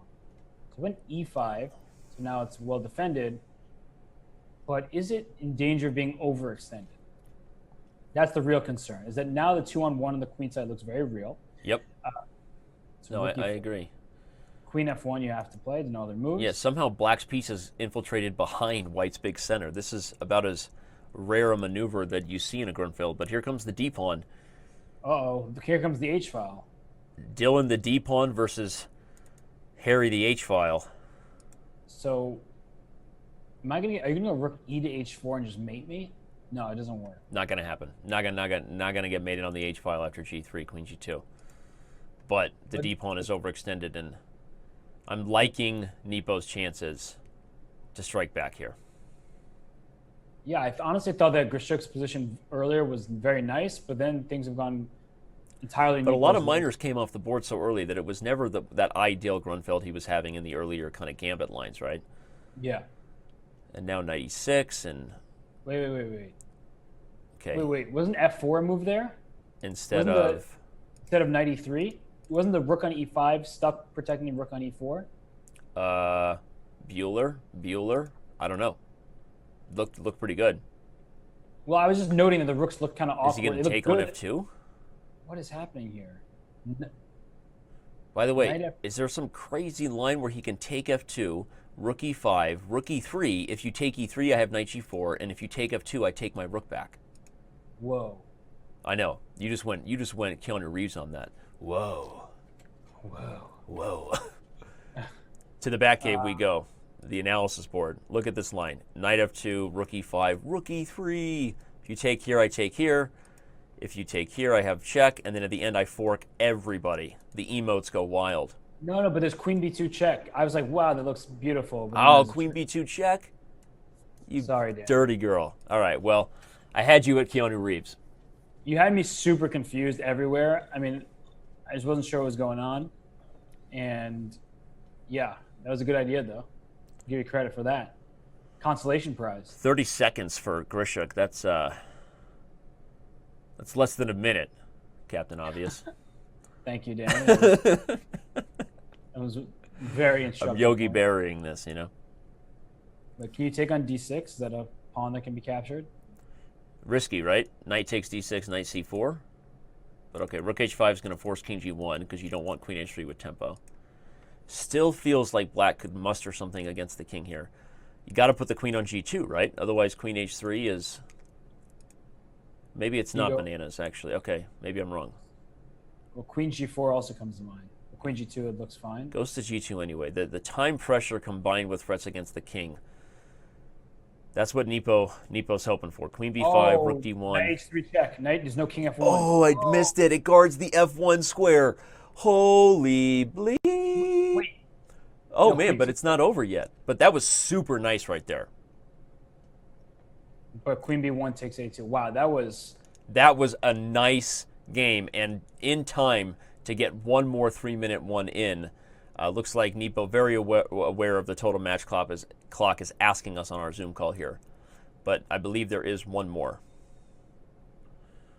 Yes, looks like almost 2.5 minutes left. So one last game. And I love that Grischuk is Hey, guys, one more. No, one more.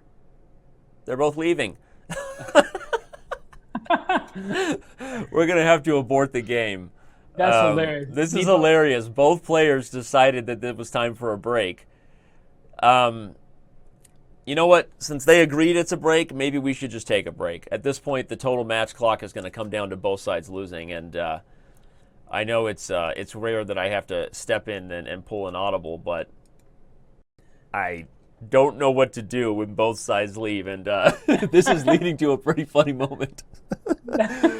All right. It's Here's so what we're funny going to do. because Because both sides agreed, Pete, go ahead and abort the game. I know you're listening. I'm making the executive decision that this game will not count. We will be moving to bullet in just a moment. But since I have everyone's attention for some pretty funny stuff, I want to remind you that tomorrow is not more Speed Chess Championship, but the Arena Kings final is going to take place.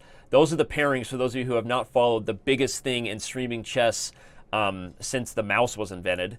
Naroditsky, Hess, Hammer, my partner right here, Eric Hansen of the Chess Bras. So $15,000 in prizes for season 1. Tomorrow, starting at noon, is the championship of the Streamers Championship. We're going to take about a 90-second break. Go ahead and enjoy some beautiful waiting music. Robin and I will be right back. We're back. we back. We're back. I still can't get over that. People heard me typing away a mile a minute. I average a pretty high WPM. I'm not going to lie. I'm proud of you. Hit the keyboard like it owes me money. Anyway, Robert, our players are also back. The executive decision seems to have been understood by both of them that we are now moving on to bullet, which pretty fun. $126 from you, the fans, directly into their pockets. We appreciate it. The bullet portion, let them know if you got any more love in you. But this has been super exciting. Honestly, a big win for Nepomniachtchi. He was down by 4, back in the 3-game mark, leaves him within striking distance. Looks like the games have begun, and we have liftoff. The bullet segment begins. Yeah, and actually, the more I've seen Grischuk play, the more I've been liking his chances in bullet because he seems to have a very good control over his opening. And game after game, he's gotten pretty decent positions out of the opening with the white pieces especially. But with black, he's also had some good showings. But the Scotch is a very dangerous opening to face in bullet because there's a lot of weird theory. Sometimes you win a pawn as black, but you're still worse. Here, for example, you know the knight on d5 was under attack, so you had to retreat it. And both these players should know the theory here, but it's quite complex. Yeah, and a good try in bullet, I think, to start mixing it up. Obviously, I'm a little bit biased to the Scotch. You know, Nepo's one of the top players I follow who plays my opening, and I think that if he had any preparation before the match, not busting up the Scotch until the fastest segment, maybe that was part of his idea. We should ask him afterward. Yep. And right now, knight e4 was played. He had to sit for a think, and I guess f5 follows, and then knight e4 is well defended. So, well, okay, but like from a practical point of view, white clearly has a lot of pressure. It's almost like playing the king's gambit where you may be down a pawn for a long time, but in reality, you're getting so much pressure on your opponent. So here, okay, the queen trade is a very smart decision by Grischuk. You can't just get your king into trouble. So he's a castle along, and maybe he's just better. Although I hate the bishop on a6. It's such an ugly piece, and you can't get out anytime soon. So I guess you can play king to b8, bishop to c8, figure out that bishop, but at the same time, or bishop d4 followed by c5 might be the way to go. That's looking like the option here. Bishop d4, if rook b1, plays c5. There it is. And who is better? Or is it just equal? So black is taking over the e file, which leads me to believe that black is better because the double pawns here are actually quite good, and the fact that the pawn on c5 defends his bishop on d4. So bishop takes f3, g3, rook e2. Then if rook d2, you play rook e1 check, king g2, rook g1 check, and you pick up the bishop on g5. So unfortunately, Nepo sees it and plays a3. Yep. There's rook a2. No, this is really nice for black. Now the king can just start running. If you go a4, king b7, king b6, king a5, king b4 is certainly an option here. I hate when I promote my own opening and it backfires. Interesting king c6. I mean, it does make sense, but I thought, is he going to rook c3 here? No. Why don't? He's going to make a draw. Probably just sit tight, though. And it ends peacefully, so. It's a bit of a surprise for me, but considering the match score, it makes sense. I love the I love that everyone's paying attention. I made a broadcasting production boo boo for about a split second, and it's been pretty funny, noticed by both chats. So good job, guys. That's what happens when you got a one-man band here. All right, I'm playing guitar, drums, singing vocals, and my foot on that weird keyboard thing that makes everything sound longer. All right, lay off me.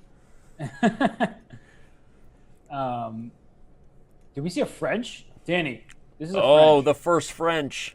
It rears its ugly head just in time to get criticized. This is, oh, no, why French? Why? So that bishop a6, it wasn't hanging because queen a5 check would have picked the bishop back up on a6. And now, actually, this doesn't look so bad for... It's not the worst French we've ever seen, I agree. Yeah, but just, I'm so anti-French defense. Knight h5, though. This just... I can't look at this position and not get excited about mating positions. Well, nope, not gonna stoop to your level. Not going to stoop to the... All right, well, you had your Not opportunity. I did, but I withheld my comment. All right, well, okay, black is still holding on pretty well. The good thing about the French and bullet is you have a very compact structure, so you don't have to worry about hanging pawns all the time. The bad news is, at least in classical chess, you lack space and it's easy for white to play. And I see Anna Chess saying, "What did you say about the French?" Of course. Yeah, that's right. She's Here it comes. All right, queen h5 is happening. Probably pushing the g pawn is next. The main issue is the g7 pawn is stuck without h6 falling. So rook b3, a nice potential piece to join the attack along the third rank. So this is just stuck for black. Very tough. Here comes the attack that happens in every French structure as black just sits there and hopes for a blunder. Yeah, now so g5. Isn't Here it comes.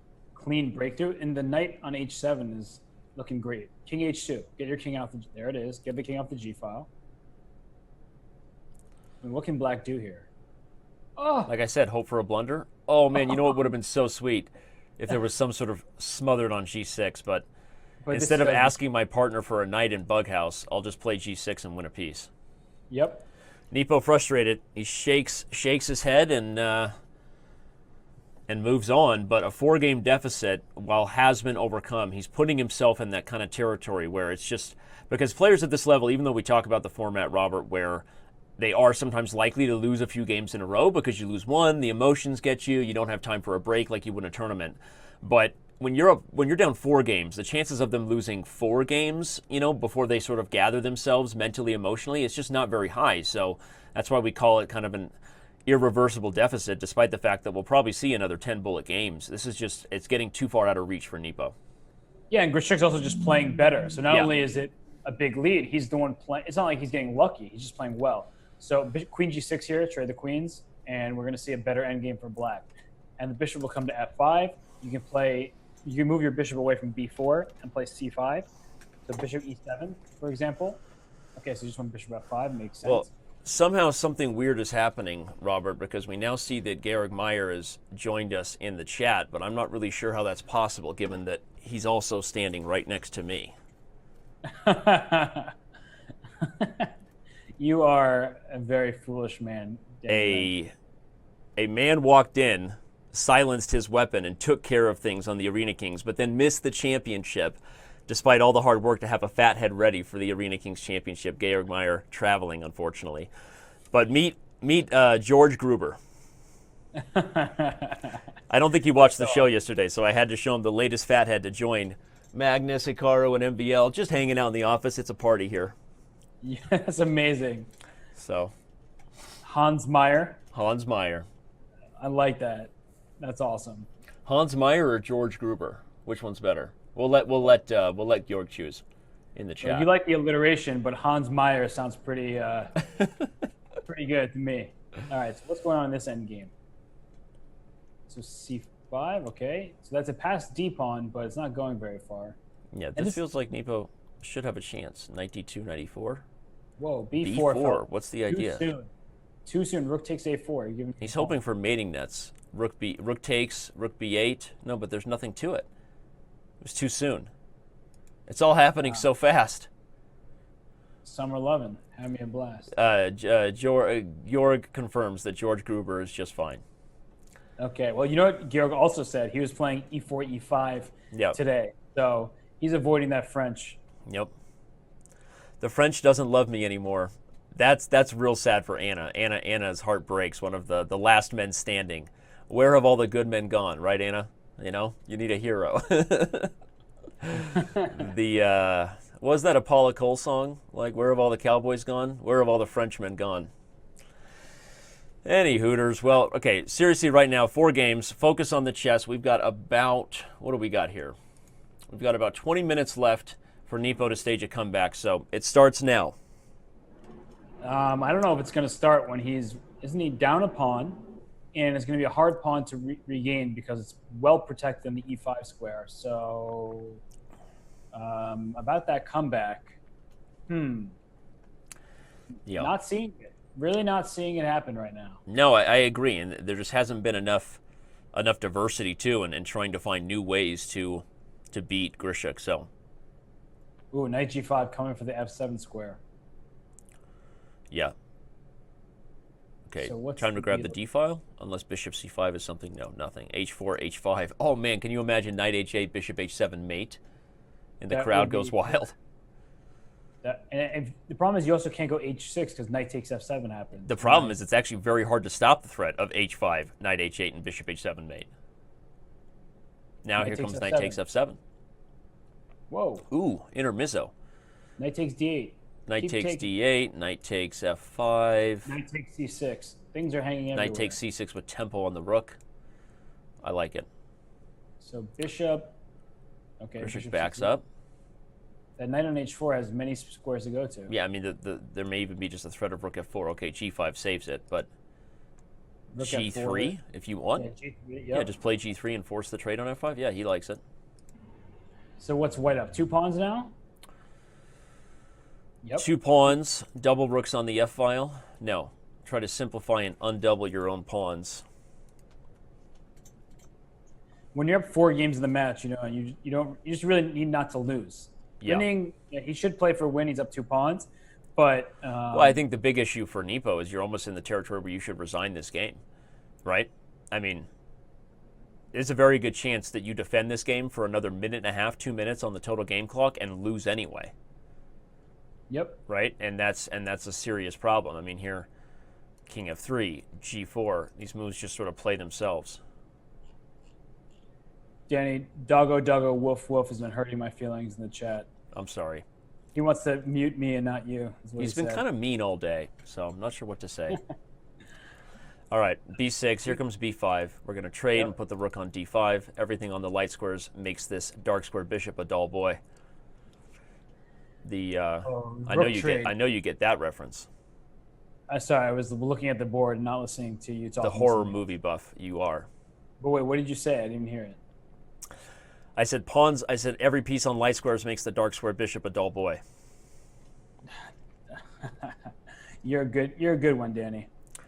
All right. Well, another victory for Grischuk. 5 games. Surprising as it is to some, maybe not to others. Heading into this portion, we had the lead that you see on the board there. The predictions gave the nod to Sasha Alexander Grischuk by about a game in the bullet and a game in the 5-minute. But this thing was deadlocked after 5 minutes. It was really the 3-minute portion that saw Grischuk kind of flex his muscles. And so 7.5, 10.5 heading into bullet is now a 5-game lead. Yep. And Grischuk still doing well with both colors. And here with black. Okay, so what's going on? Rook b8 maybe? Do I take on? I can't take on d6, I guess. But rook b8, take. Danny, I feel bad now. Because you did a great Shining reference, and I just didn't give you the attention you deserved. That's there. all right. So That's all right. I'm going to come back. And I was in my head, I was trying to come up with some sort of Didn't we see this line? Where did we see this line? And what SCC was it? It was Dominguez. It was Dominguez Perez playing black against Meyer a few times in this Catalan. You remember? Look familiar, but I'm not positive. So I really couldn't say. But isn't black just like totally and absolutely fine here? Yeah, I mean, here black is more than good. And I'm sure Although actually, Grischuk would probably accept a draw offer if given it, even though from a match strategy perspective.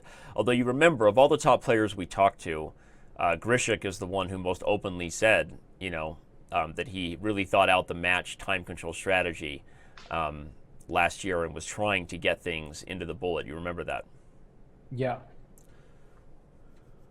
It's interesting that he would agree to a draw there. Like you were just mentioning, he should. Well, waste time. again, I think from this perspective, I think he knows that he's really in the driver's seat here, up 5 games with 15 minutes left.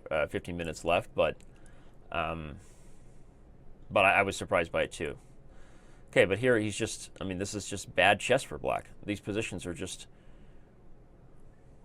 They're just worse. It's just funny because it turned into a French essentially with a bishop on b7. It's like a worse version of the French. And I admit that I play this kind of stuff, on Chess.com and Blitz, but no, this is literally a French with the worst possible setup for black. I mean, it's just horrible. H4, you take back with the pawn. Now you have no real tension to worry about. The queen can inchworm her way over here to g4, queen e3, queen f4, g4. Seriously, not a bad plan, along with g4, g5.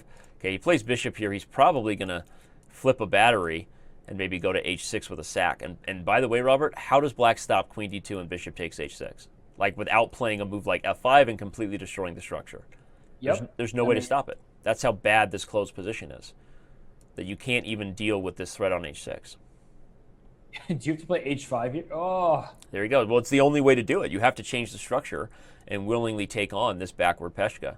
Does bishop g5 work here? Bishop g5. Oh, that would have been nasty.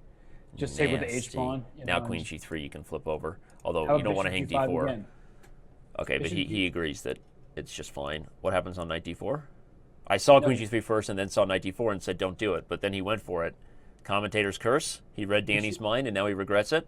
He should have went bishop g5. Yeah, he should have. Okay, so, hey, chat, before you yell at me, I caught myself on queen g3 before blundering the pawn, but Grischuk didn't. So now all of a sudden, the French survives to live another day. The French is up a pawn, and still structurally probably slightly worse. Yeah. Okay, d4. I'm like trying to figure out what's going on. So maybe go for the c file here. He plays g5, but at some point you might just flip to the c file and use that as the new means to get to the black king. No? No, he doesn't want it. He plays rook e2, obviously to guard the mate. Gonna go after the e pawn. Queen e5. Now he's in passive defense. I thought he was gonna go rook c4 at some point and get active, but now. Yeah, now white can play rook e5, put the queen back on e3. That's what he's doing. Always important to lead with a rook and a queen and double rook battery if you can. So rook, if it was a good move, you take on e6, knight e6, bishop e6, rook e6, rook f1 check maybe. Yeah. Trades. Yeah. Trade again. g6, interesting move. Great move. Great move. King g1. No perpetual checks. Yeah, and you have this constant idea of a mating net. Look for queen b3 check was winning. Yeah. Oh, queen b3 check, everyone. King h8, queen back to h3. Yep, and the queen. Yep. No, the queen was on c8. Yeah, but there's a queen trade, and that's a winning pawn. Okay, so yes, it was winning, just not by mate. Now it's a draw. Yeah. This position, everyone. Queen to b3. Too late to show it. We're already moving on. But, okay, we'll give them a pass. They haven't made many slips of a one move missed win. Although we do have to remind him about rook g1. Oh, yeah.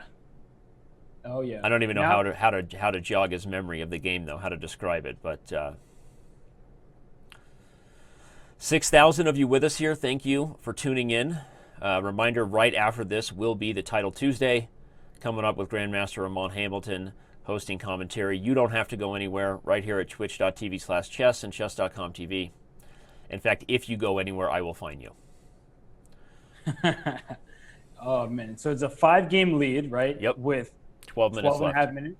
So essentially, it's already over pretty much.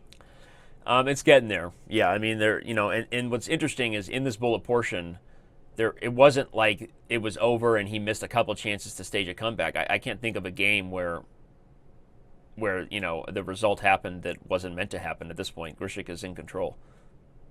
Yeah, Grischuk's playing very accurately and very well. And Nepo trying to play quickly in this game, but I still think black is better here. Just look at that pawn c4. You've gained space. You can play for e5 at any moment. We can play f6 and then e5. Ooh, that's interesting. So wants the queens to come off, but no. Yeah, and you could have went c3 for black, but there's no reason to rush that move. I mean, you could just leave this pawn c4 forever. At some point, white would love to get e4 if you're playing this structure and undermine the protection of the c-pawn, but black's pieces are just ideally placed. Oh, and knight to c5! Nice. The pin! I love that move. Wait, wasn't there queen b4 pinning back? Queen b4 pinning back? A pin for a pin, as Georg Gruber would say. Georg Gruber. So now, what's going on here? c4 is a target, officially, but taking it might be poisoned. Here comes the double. What's going on? Can he get away with that? Nope. No, he just lost a piece. Yeah, retreat your queen back. Oh, that's a free piece right now. You don't have to move your queen. Wait. Yeah, this is just winning. It's just winning for Grischuk. Yeah, just... I thought you could have retreated your queen back and used the pin on the c5. This is winning anyway, but still, just Nepo just really on a bit of a tilt here. Oh, it's perfection by Grischuk. Can't guard anything. Wow, and Nepo shakes his head. Super accurate play by Grischuk.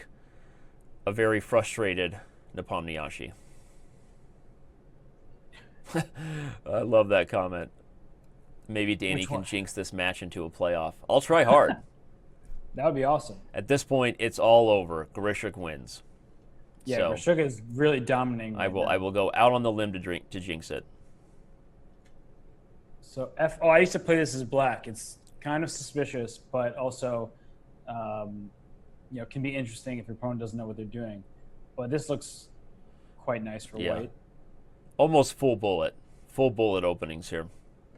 But like it's full bullet, but now black's thinking here. So I mean, full bullet, but good for white. I agree. Yeah.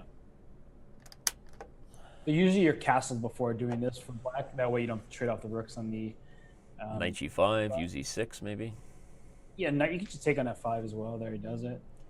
Bishop g5. Yep. So hot right now, Grischuk. So hot right now. He really is just amazing. Castle queenside, and then what is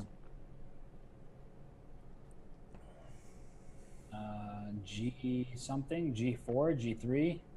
Get that bishop on the long diagonal. Yeah, I like it. G3, bishop G2. Okay. Okay, he wants to support the pony. Is he playing for B4? Feels super double-edged. I liked your plan better. The D4 square. Yeah.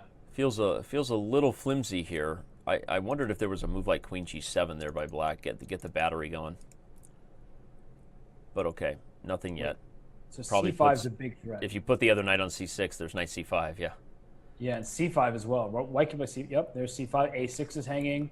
D6 is under attack. And you'd love to play Queen F7, but white will just trade and transition to the winning ending. So. Yep. A full tilt. Nepo's gone full tilt. And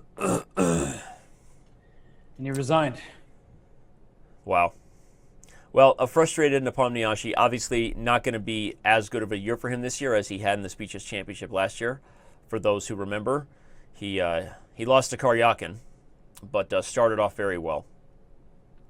So a tough pairing. I can tell you that both these guys were a little bit questioning when they first saw the pairing, not knowing that it had nothing to do with any choice by the organizers, but totally Chess.com's ratings, which was the publicly announced form of qualification and in the way we were seeding it. So, but I took it from both players as neither one of them really wanted to play each other in the first round.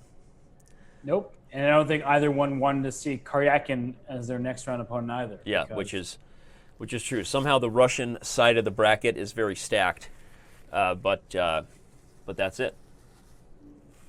Yep, and well, for Grischuk, we'll see if he's up for the task of playing Karyakin. If he plays like he did today, I think he has a very good chance. But Karyakin, of course, well, he has to get past Duda. So like, let's not put the cart ahead of the horse. But I mean, Karyakin is. That's actually not true. Subscriber and Grin Culture asked if the players can see each other, and a few people said no. That's actually not true. They can see each other.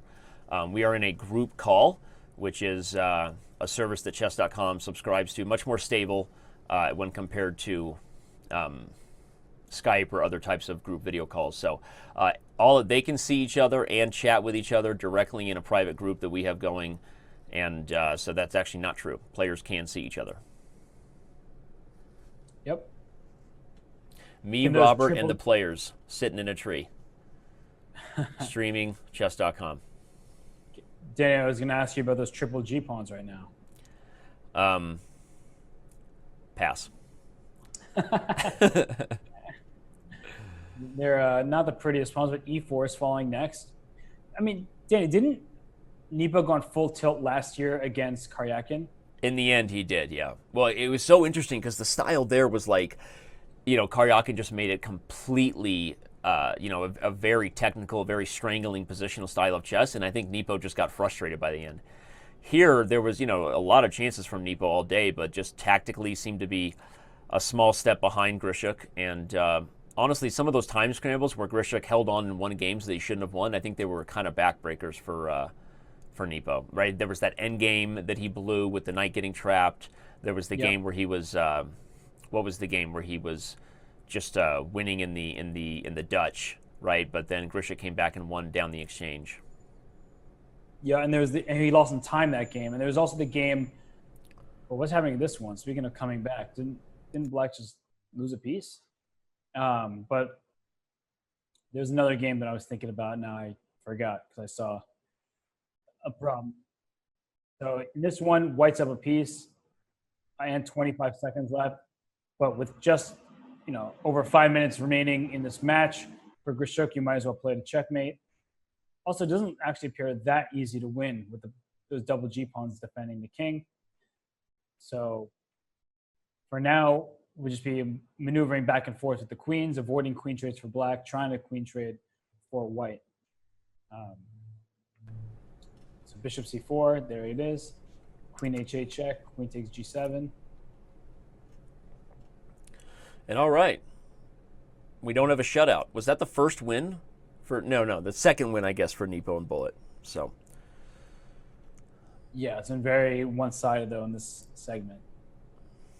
And for those of you seeing the score, saying that okay, Grischuk's up by 6 games. Well, if this were even going into the Bullet, I think the Bullet score would be a little bit different. Yep. I think the pressure has been on Nepo since the very beginning, and he's been feeling it. And okay, what's going on here? So it's a Budapest. Budapest by George Ezra. I'm trying to figure out what's... Queen b5, here comes knight e5. Grischuk is, okay, don't mate yourself on e2, but I'd love to get away with knight e5 if I could. No. Knight b3 is played, bishop d2. d3 is just meant by e3, I guess, so it doesn't actually do anything. Mm-hmm. So White's up a pawn, right? Yeah, I mean it was a Budapest gambit, so not ideal. By the way, the queen couldn't take there, everyone. Rookie one would have trapped the lady. Now a3. Okay, usually you play a3 and then try to remaneuver to get b4 on the queen side in the Budapest for White, but should still be good enough for a slight edge for the rest of the game with only 3 minutes left. Possible we only have one more game after this. Yep. And so now knight, no, I'm hanging g3, never mind. G4 is good. I see a knight on e4, my bishop on g2, and my first inclination is to play this move knight d4, but I was hanging my g3 pawn a second ago. Timothy Conley trying to get the Captain Obvious award. If they were even, Grischuk would not be winning by as much. If they were even, he'd be winning by 0. So I can also be Captain Obvious right in return. So that knight on e2 is trapped. Okay, it was an Albin counter gambit, you're right, not a Budapest, but the structure was a direct transposition, okay? For those calling me out. Yep, doggo, doggo, woof, woof, just bullying us all day. Yep. Real positive cat, that guy. Well, I see what you did there. You try to get on his nerves by calling that's Doggo right. a cat. Hey, you're supposed to let the subtle insults sit so that we don't have to point every one of them out. Yeah, but I haven't thought about cat dog in like 12 You years. haven't thought about cats and dogs living together. Well, you know that Well, show Cat Dog? in all seriousness, though, fans in the chat, if you do have any questions for the players, now's your chance. We have about 2 minutes left in the total game clock before we're joined by the Russian Super GM duo. These guys are pretty good friends and teammates, so hopefully we get some fun conversation. And I have a couple questions lined up, the specific chess questions. But Robert, what do you think? What do you think? Some questions to ask them. Oh. Well, I mean, I got to ask Sasha, if he prepared specifically against the Grunfeld in this match, because it seemed like he was getting very good positions. Mm-hmm. I don't know. For Jan, it just seems like I wonder if he felt frustrated with his time advantages in the 5-minute portion, but not being able to score the victories. Right. Yeah, I don't know. It's yeah, if that lingered with him there, I agree. And I'm curious why Nepo didn't try for the Scotch more. I guess that's my bias question. But, all right, so the time is ticking away, everyone. Less than a minute now on the total game clock. We have not informed the players yet that this is officially their last game, but we will be doing so as soon as we know it is their last game. Yep. Oh, someone just said, did Grischuk practice bullet and blitz? So that might be a good question. Jackie the Sweet says, ask Sasha how life is treating him. Let's see. Yeah, I'm trying to read all these questions now. But in this game right now, Black is up a pawn. And Knight H4 is coming at some moment soon. Ladies come off, although now the A-pawn has some outside chances. Maybe Nepo ends this thing on a couple wins in a row. Almost. Yeah, that was a good transition for White for sure. Yeah, it was. Somewhere along the line, we got another $1 donation to the prize fund. So we do thank everybody for their support, both in your viewership, your subscriptions, everything you do for chess. These events happen for and because of you guys, so thank you. All right, now White has a problem. You'd like to play Bishop A5 to defend the pawn, but that would block the rook. Okay, but he gives check first. Now Bishop A5 and Rook A7 is a threat, and maybe Nepo ends it on another win here. Knight D8. Oh, okay. Should we call it? I thought Knight D8 was win. No, I don't. No, okay. I think the C pawn is going to be used as a distraction, and once that happens, we can't protect it, can't you? Bishop to C3 is a nice move, though. I was going to say bring the king to E2 first and then play F3. Create a mating net, but he didn't. Wait, the king is mated, right? Is he mated? Rook D5 and Bishop D2? Yeah, there was the potential. G4 check before. No, he should went Rook D5 before doing this, I think. Ah, that would have been sweet. Rook D5 would have trapped the king on F4 with mating nets. I think you're right, Robert. I think that was winning. You got mating nets in my head, so I was like, well, if the king's on F4, you put your rook on the fifth rank. Must be mates on the brain. Isn't that a Rihanna song? Must be mates on the brain. I never heard that one. You've never heard of Rihanna? No, I know. You're the worst. I deserved it. I honestly deserved it, but Rook D. Oh gosh. Okay, but he does get the win, and he does finish the day on a very, very high note, and they finish the day by playing an unnecessary game. Free chess, everyone. Free chess, everyone. Stay tuned. We'll let them know a little bit more. There's BJH gifting subs to the one and only Peter Svidler, the greatest chess commentator on the planet. We salute you. Svidler is awesome. Svidler is awesome. Though he's not going to be upset by the way Jan played his Grunfeld today. I mean, sorry, not going to be happy.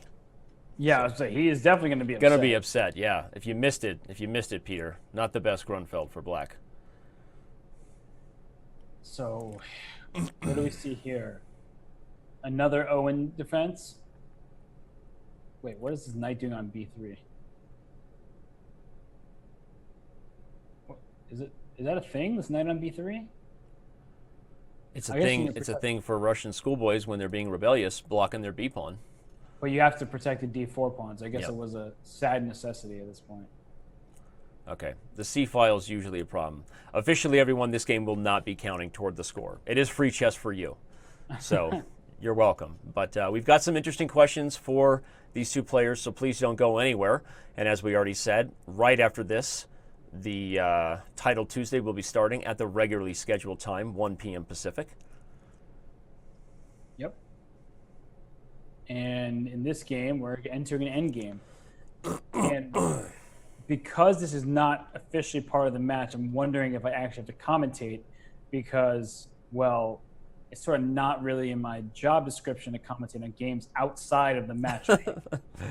Because you don't just commentate on chess all the time because you love it.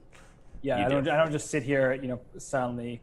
No, that's actually not true. He does just sit there by himself commentating on a couch.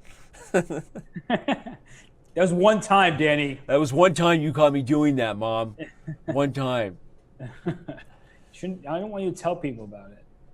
Someone pointing out my shiny red cheeks here. I've got a cold still, but I'm fighting it off. So, anyway, here we go. What do we got? King back. We got nothing here. Oh, E5's falling. We got something. Ooh, E5 is falling. You're right. That's a problem.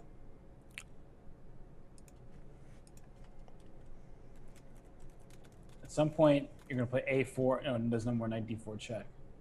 I guess that means before whatever black did, there was A4. But this should be winning for black. You're up a pawn. The rook on D4, not in the best shape. Has to guard G3. Nepo continuing to score. Check. Ooh! The fork emote. A great way to end the show. No, guys. guys. I love. They're playing again. Oh, here we go. Game has been a forced abort now. That was awesome. That was awesome. You guys are awesome. And we now have both the players with us. You guys weren't done playing chess. Did you know that last game you played was also in overtime? That the match was already over. I suspected it. Yes. You suspected it. Okay. Well, basically the match was over like half an hour ago, so I don't think it changed it a lot. So. Well, it was extra chess for the fans, so we do appreciate that. And obviously, Jan, the day didn't go as well as you would have hoped for. Where do you feel that the match started to get away from you there in the 3-minute portion? Grischuk got on kind of a run, and what were the difficulties for you there? Yeah, well, clearly I should have won like 5-minute session, like +3 or +2 at least, because okay, this is just complete trash, Yeah, okay, when you're losing on time and position, then you are likely have a mate by force. In the next game, you're not winning just the first category endgame, like exchange all the pawns and promote the pawn. And it was, I believe, 3 or 4 games like this, so I lost a lot of points, and I was very, I was really mad at some point about this, and that's why I couldn't control my emotions too well in the 3+1 section. And at some point, I started tilting. Yeah. And okay, it never goes okay when you tilt. Even in every game, the same as in Blitz. And well, of course, I couldn't play like this, so I lost like -3 or -4 the section of 3+1. And okay, then Sasha is not that bad in ballad, so yeah. Then was more or less logical outcome. Well, you hit the nail on the head. We were prepared to ask you if you felt that maybe those 2 tough losses from the 5-minute portion, the Dutch game, obviously where you were winning as black, and then the game you were winning, and the knight got trapped. This was some kind of a blow for me because I couldn't expect this to lose, especially to lose by time. Yeah. Lose by time. Obviously, players of your level. And those who you play in both the extreme of elite over-the-board chess tournaments and then hours of online blitz at times when you guys are having fun. And can you talk a little bit about the difficulty of this format when you're playing a very serious online blitz, unlike just a few hours of fun, and the difficulty to kind of adjust yourself when you start to get on tilt, right? Emotionally, you don't have time to take a break, and there's no rest day like there would be in a tournament. And is that just something that is just really hard to do to stop yourself from thinking about previous losses? No, that's actually, I think, great format. I just have a couple of how to say suggestions. One is maybe introduce an option of resigning the match, because I know by myself when you are losing heavily, okay, you don't want to continue. Like I had in one of my matches with Magnus, and also if you are winning, okay. For me, there is no pleasure to continue when I'm +6 or +7, like today. I don't know. I mean, some guys, some special guys like Hikaru, they get a lot of pleasure when they are +10, +15, +20. I mean, but for me, there is no. I mean, no. I don't enjoy it. I mean, I just want to win the match. I don't care. It's +10 or +1. So I mean, I think it will be good for both players. I mean, when there is big gap and there is no chance to tie the match. And, well, maybe because for me it's already, I don't know, like 5th time I get half a minute down after the break. I don't know, maybe make a break 1 minute more. I don't think it will ruin observers' experience, but for players it will be much better. Because for me, when I smoke, then I don't have time to go to the restroom. I mean, can I just say I absolutely love your feedback. This is awesome. I appreciate it. And well, Jan, what do you think? We have had 5-game deficits overcome before, Sasha. So +5 years, but I'm talking +7 and so on. Okay, Jan, what do you think? I have nothing to add. Well, yeah, I was actually asking you what you thought about the difficulty to kind of overcome, like you said, the previous losses, but we won't go back to that point. Sasha, we actually had some specific questions for you. You seem to be very well prepared, at least to start the 5-minute portion against the Grunfeld. You had this variation, obviously the pawn sacrifice that leads to the center grip and the kingside attack as compensation. Was this something you prepared specifically for this match, or just something you prepared before and Jan went into it? No, I mean, okay, I prepared it before, but I polished it for this match. I mean, I actually was sure it will go like this, that Grunfeld, okay, that Jan will stop playing Grunfeld, he will switch to Dutch. Okay, wow, okay. At some point he will be again disappointed by Dutch, and at some point this Albin counter gambit will show up, which it did. So I mean, for me it was not surprise. Okay. But for me the problem at the beginning was that I could not hold black color. I mean, I just tried Berlins and Naidors and Petrov, and everywhere I was just suffering big way. Yeah, and then only in 3-minute portion it started to go okay for me this play. Jan, did you have time to prepare openings, and did you know that Sasha already knew you were going to play the Grunfeld and then switch to the Dutch, or was that a surprise to you?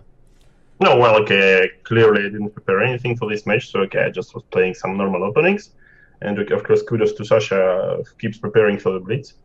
I mean, this must be some fun. And yes, okay, it was not so pleasant to face this D5 and Grunfeld, because, I mean, okay, in Blitz, it's very, this pawn sacrifice on C3 is more or less easy for white to play. And then, okay, I don't think I was very successful in Dutch, but at least, okay, it was some another type of positions. And, well, okay, but in general, the score shows that Sasha, overall, he played just much better, and okay, he deservedly won, and okay, it's only thing I can do is to congratulate him. Thank you. The next round then, Sasha, for you will indeed be against the winner of Sergei Karyakin and Jan-Krzysztof Duda. I think your countryman there, Sergei, is clearly the heavy favorite.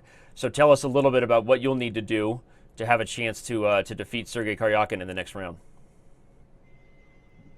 I don't know, but what he will have to do to have a chance to defeat me? Yeah, I didn't mean it like that. What I meant was, how do you think that match going? How do you think you match up with Sergei?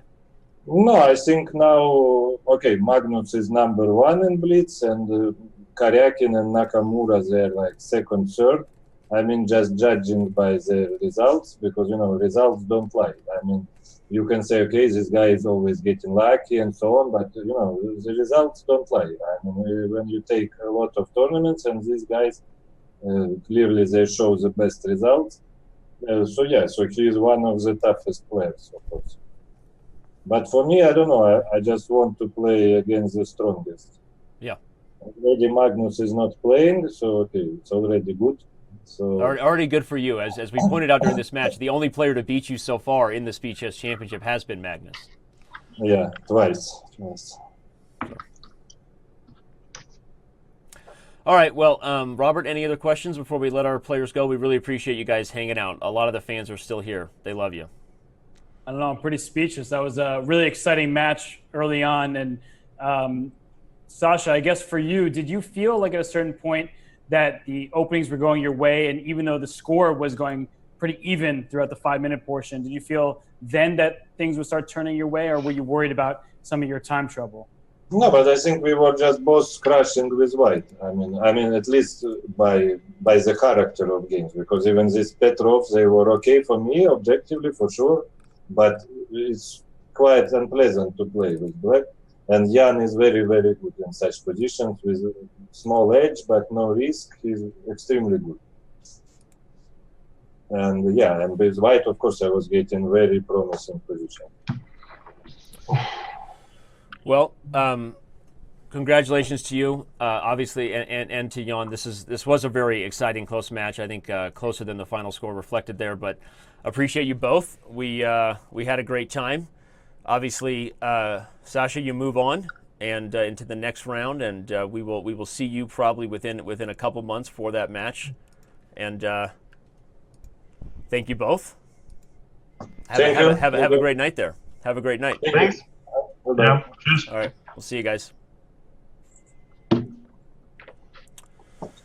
Okay, and there you have it, Robert. As we said, Grischuk moves on here. You can see him now highlighted in the bracket. Moving on into the next round. It was pretty funny when I asked him what he would have to do to have a chance against Sergey. You see his response. These guys are competitors. He didn't like the way I phrased that question. I mean, I always love Sasha's interviews and his response. Very quick-witted. But yeah, I mean, he's been one of the best competitors throughout this history of the Speed Chess Championship. He's only lost to Magnus. And, well, if he plays like he did today, I don't even know if I would consider him that big of an underdog playing against someone like Sergey Karyakin, despite the fact that Karyakin is a beast in the Blitz format, as Grischuk himself said. Yeah. And Karyakin's been playing super high-quality Blitz recently. Those who followed the summer series of Blitz and Rapid Events, you know that Karyakin did win already one of the Blitz legs of the Grand Chess Tour, right? And is also a former World Blitz champion.